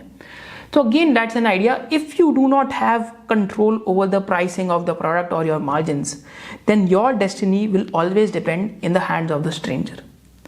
ऑल्सो रिमेंबर कि if you are analysing such a company, then as a stock picker better to analyze them when they are the bottom quartile margins। जैसे दीपक नाइट्राइट का आई थिंक हमने video यहाँ पे बनाया था जब 12% मार्जिन्स था, बिकॉज बॉटम क्वार्टाइल मार्जिन था, लग नहीं रहा था कि यार 10-12% तो इसका नॉर्मली है। जैसे हमने अभी जुबिलेंट इंग्रीविया की वीडियो क्यों बनाई थी सौरभ के साथ, क्योंकि बॉटम क्वार्टाइल मार्जिन्स पे था। सिंपल आइडिया कि अगर कमोडिटी धंधे को एनालाइज कर रहे हैं तो बॉटम क्वार्टाइल मार्जिन्स पे कीजिए, पीक मार्जिन्स पे करेंगे, पीक मल्टीपल पे करेंगे तो हमेशा पिटाई जरूर होगी, राइट। सो प्राइस मेकर है या प्राइस टेकर है वो पर्टिकुलर कंपनी या इंडस्ट्री, आपको ये जरूर जानना चाहिए। That is also very very important aspect, right, of investing. तो ये तो हमने बात करी कि क्या क्या एस्पेक्ट्स हैं, राइट। सो अनदर एग्जांपल अगर आप Q3 के अंदर देखते हैं तो 20% सेम स्टोर सेल्स ग्रोथ आई वेस्ट लाइफ की, जुबिलेंट की 0.3, लाइक फॉर लाइक ग्रोथ, वो SSG ग्रोथ एग्जैक्टली नहीं है, फिर भी सेल्स स्लो डाउन है। सैफायर फूड्स की 7% आई और देवयानी की 3% आई, राइट। अगर आप और चीजें देखते हैं तो कैटेगरी ऑफ कंपनीज में देखेंगे तो एक कन्वर्टर कैटेगरी ऑफ कंपनीज होती हैं। कन्वर्टर कैटेगरी ऑफ कंपनीज कौन सी है, जो एक रॉ मटेरियल को लेके उसको कन्वर्ट कर देती हैं और रॉ मटेरियल उनके परसेंटेज ऑफ ग्रॉस मार्जिन्स में उनके ग्रॉस मार्जिन्स बहुत ज़्यादा नहीं होते। तो रॉ मटेरियल बेसिकली उनका जो कन्वर्जन वाला कॉन्ट्रैक्ट होता है ऐसा होता है कि आपका EBITDA पर किलो 100 रुपये पे फिक्स्ड है, आप इतना पैसा कमाएंगे। जैसे CCL के केस में, जैसे सोलर इंडस्ट्रीज के केस में हमेशा आप मार्जिन देखोगे 18 to 20% के बीच में। आज वैल्यूएशंस बहुत महंगी है तो इस वजह से हम ज़्यादा बात नहीं कर रहे, राइट। APL अपोलो के केस में भी एक कन्वर्टर है जो 6% EBITDA मार्जिन हमेशा कमाता है। I think 2020 में this was one of the first companies that we studied. That video had to be taken down. फिर 4 महीने बाद वापस अपलोड करी थी because of a copyright infringement. But again, converters की जो मार्जिन होते हैं बड़े कंसिस्टेंट हो जाते हैं। जैसे आप KEI के केस में देखेंगे 10% लॉन्ग टर्म। स्टील कास्ट एक छोटी कंपनी है जो सिक्लिकल बिजनेस है, वहां पे भी अगर साइकिल ठीक रहती है तो मार्जिन बहुत ज्यादा आपके बेसिकली कंसिस्टेंट रहते हैं। जैसा हमने मोल्टेक पैकेजिंग के केस में भी देखा। सो companies which have low gross margin और जस्ट कन्वर्ट, राइट, जो कन्वर्जन के बेसिस पे काम करते हैं, रॉ मटेरियल को कन्वर्ट करके हमने अपना पर किलो इबिटा रख लिया या पर किलो कामकाजी मुनाफा रख लिया, सो दैट इज अ कंपनी जहाँ पे मार्जिन बहुत वॉलेटाइल नहीं होंगे, जैसा पॉलीकैब के केस में भी हमने देखा है। यहाँ पे आई थिंक जो इनका जो कंज्यूमर बिजनेस है, that is like electrical good business, उसकी वजह से हो सकता है वॉलेटिलिटी आई हो, राइट। देन वैल्यू चेन में देखेंगे तो इंडिया में अगर आप पूरी टेक्सटाइल वैल्यू चेन देखते हैं तो टेक्सटाइल वैल्यू चेन में यहाँ पे अपॉर्चुनिटीज़ हैं, यहाँ हैं, बट मेजर अपॉर्चुनिटीज़ जो गारमेंट मैन्युफैक्चरर्स हैं, राइट, तो गारमेंट मैन्युफैक्चरर्स के बाद बहुत अपॉर्चुनिटीज़ हैं। I think your businesses like Gokul Das exports, but हो सकता है 1-2 साल का स्लो डाउन हो बिकॉज यूएस एंड यूरोप में इस टाइम पे स्लो डाउन चल रहा है। बट वैल्यू चेन को एनालाइज कीजिए कि ग्लोबली कंपेटिटिव कहाँ है। इंडिया कॉटन के अंदर है, रॉ मटेरियल स्पिनिंग के अंदर ग्लोबली कंपेटिटिव है, राइट। ग्लोबली अनकम्पेटिटिव कहाँ है, वीविंग और निटिंग में और प्रोसेसिंग में, राइट। तो गारमेंट मैन्युफैक्चरर्स जो हैं, बिकॉज बांग्लादेश में प्रॉब्लम्स हो रही हैं, पाकिस्तान में प्रॉब्लम्स हो रही हैं, right, so that is where one of the opportunities can arise. But textile value chain ये है, बट एक सुपर सिक्लिकल इंडस्ट्री है जो लोगों का पेशेंस टेस्ट करने में इस इंडस्ट्री ने कोई रिकॉर्ड तोड़ा नहीं है, right. So that is something that you have to realize that this is the value chain analysis and this is why you must do it। अब हम इस पार्ट पे बात करेंगे कि एक इंडस्ट्री को रिसर्च करने में या बिजनेस को रिसर्च करने में आपको कौन से रिसोर्सेज यूज करने चाहिए। अगर आप एनुअल रिपोर्ट पढ़ रहे हैं, कॉन कॉल पढ़ रहे हैं, तो आपको उसमें क्या क्या चीजें देखनी चाहिए। एंड फाइनली अगर आप वैल्यू पिकर पे थ्रेड्स पढ़ते हैं तो वैल्यू पिकर पे भी जो आप थ्रेड्स पढ़ते हैं तो उसका भी एक पर्टिकुलर फ्रेमवर्क आपको बनाना चाहिए कि कैसे टाइप के आपको थ्रेड्स पढ़ने चाहिए, थ्रेड्स से आपको क्या इन्फॉर्मेशन लेनी चाहिए, एंड थ्रेड्स में क्या आप एज अ रिटेल इन्वेस्टर आप क्या एडवांटेज उठा सकते हैं थ्रेड्स का, एंड थ्रेड्स में जो बायसेस हैं उनसे आपको कैसे बचना है। So all these things will cover in this segment. तो finally what I will suggest कि आप की रिसोर्सेज क्या यूज कर सकते हैं स्टडी करने के लिए कंपनीज को। There is a DRHP that you can study, annual reports, conference call जरूर पढ़िए। एक कंपनी की कॉन्फ्रेंस कॉल खोलते कैसे हैं वो मैं आपको सबको सिखाता हूँ एक बारी। So I just open how to like open conference calls with all of you, ताकि आपको एक समझ आए ये कंपनी की कॉन कॉल देखनी है तो आपको कॉन कॉल आप कैसे खोल सकते हैं। तो just give me a moment, मैं आपको खोल के दिखाता हूँ। फिर रिसर्च रिपोर्ट्स हमने देख ली, ट्रेंड लाइन पे कैसे खोल सकते हैं। फिर टेलीग्राम पे एक शेखर करके, he is one of our tribe members, वो भी एक ग्रुप चलाते हैं इक्विटी रिसर्च रिपोर्ट्स के नाम से, तो मैं उसका भी आपके लिए डिस्क्रिप्शन बॉक्स में डाल दूंगा। Again it's not a group by us, so it's by Shekhar. So like आप उसमें से रिसर्च रिपोर्ट्स निकाल सकते हैं। मैनेजमेंट इंटरव्यूज देखिए, ट्विटर पे आइए, बट ट्विटर पे क्या कीजिए, या तो तिजोरी पे अपना वो बनाइए आईडी और तिजोरी की टाइमलाइन में अपनी वॉच लिस्ट की 100-200 कंपनियां डाल दीजिए। एंड वहाँ पे अगर आप देखेंगे तो मैनेजमेंट इंटरव्यूज आपके सामने आपकी कंपनीज के बार बार आते रहेंगे, तो आप वो पढ़ सकते हैं। फिर वैल्यू पिकर को जरूर फॉलो कीजिए because it's a very good forum जहाँ पे आप कंपनी की हिस्ट्री पढ़ सकते हैं, पूरे थ्रेड्स होते हैं। जैसे PI इंडस्ट्रीज मैंने क्यों एनालाइज करा था, क्योंकि मैंने 2011 से वैल्यू पिकर का पूरा थ्रेड पढ़ लिया टिल 2018, तो 2018-19 में मैंने एनालाइज करना स्टार्ट करा, right. So these are the ideas that you can use, right. मैं आपको कॉन कॉल खोल के भी दिखाता हूँ कि आप एक कंपनी की कॉन्फ्रेंस कॉल को कैसे खोल सकते हैं, and then we'll actually look कि हमारी क्या क्या की learnings I.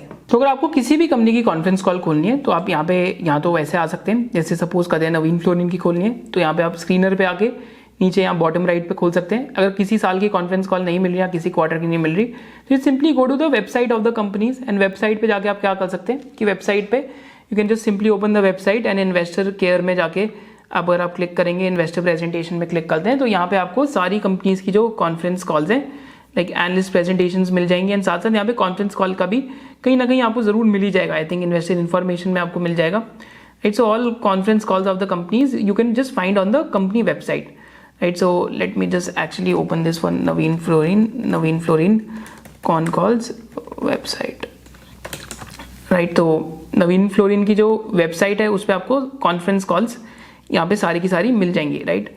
So you can just find them out over here, right? So analyst presentation, result, transcripts of the conference calls. तो यहाँ पे आपको 2023 से लेके I think all the way till 2014 से मिल जाएंगी, right? So that is one of the ways to research. Then आप तिजोरी फाइनेंस पे भी आके देख सकते हैं। So तिजोरी फाइनेंस अगेन नवीन फ्लोरिन यहाँ पे सर्च करते हैं, राइट। तो नवीन फ्लोरिन के आके सर्च करेंगे the moment we go to connections, right. Connection के साथ साथ नॉलेज बेस में आप जैसे ही जाएंगे तो एक तो यहाँ पे आपको वीडियोस मिल जाएंगी नवीन फ्लोरिन की, राइट। सारी की सारी आपको वीडियोस मिल जाएंगी, राइट। एंड साथ साथ अगर आप कंपनी फाइलिंग्स और कॉन्फ्रेंस कॉल्स में देखेंगे तो आपको तिजोरी फाइनेंस में भी सारी कॉन्फ्रेंस कॉल कंपनी की यहाँ पे मिल जाएंगी नॉलेज बेस में. So this is with Tijori finance, and if you wish to sign up for Tijori finance you can use SOIC 015, and we also earn a small fee, and you also get a like 10% off on the subscription. So a standard disclaimer, open transparency, we also stand to earn a small fee with it, right? So this is how you can open conference calls. DRHP सीख लिया, annual report सीख लिया, and how to think about industry structures, ये सारी चीज़ें सीख ली. And with this I'll just go towards the end and conclude. उसके बाद आप जाके खुद इसका वो देख सकते हैं. तो कंक्लूजन में हमने क्या क्या सीखा पूरे आज थ्रू आउट द वीडियो में. हमने सीखा कि एक इंडस्ट्री के की क्राइटेरियाज क्या होते हैं, वैल्यू चेन सीखी हमने, एक इंडस्ट्री को पढ़ना कैसे वो हमने सीखा, प्रॉफिट पूल सीखे कि इंडस्ट्री के प्रॉफिट पूल्स क्या हैं, फिर हमने टोटल एड्रेसेबल मार्केट की बात करी. देन वी टॉक्ड अबाउट कि क्यों पीयर्स के मार्जिन एक इंडस्ट्री में कंपेयर करना इंपॉर्टेंट है. फिर वैल्यू चेन में देखा कि वैल्यू चेन में मैक्सिमम मार्जिन कहाँ बनते हैं. So those are the typically very very profitable companies, right.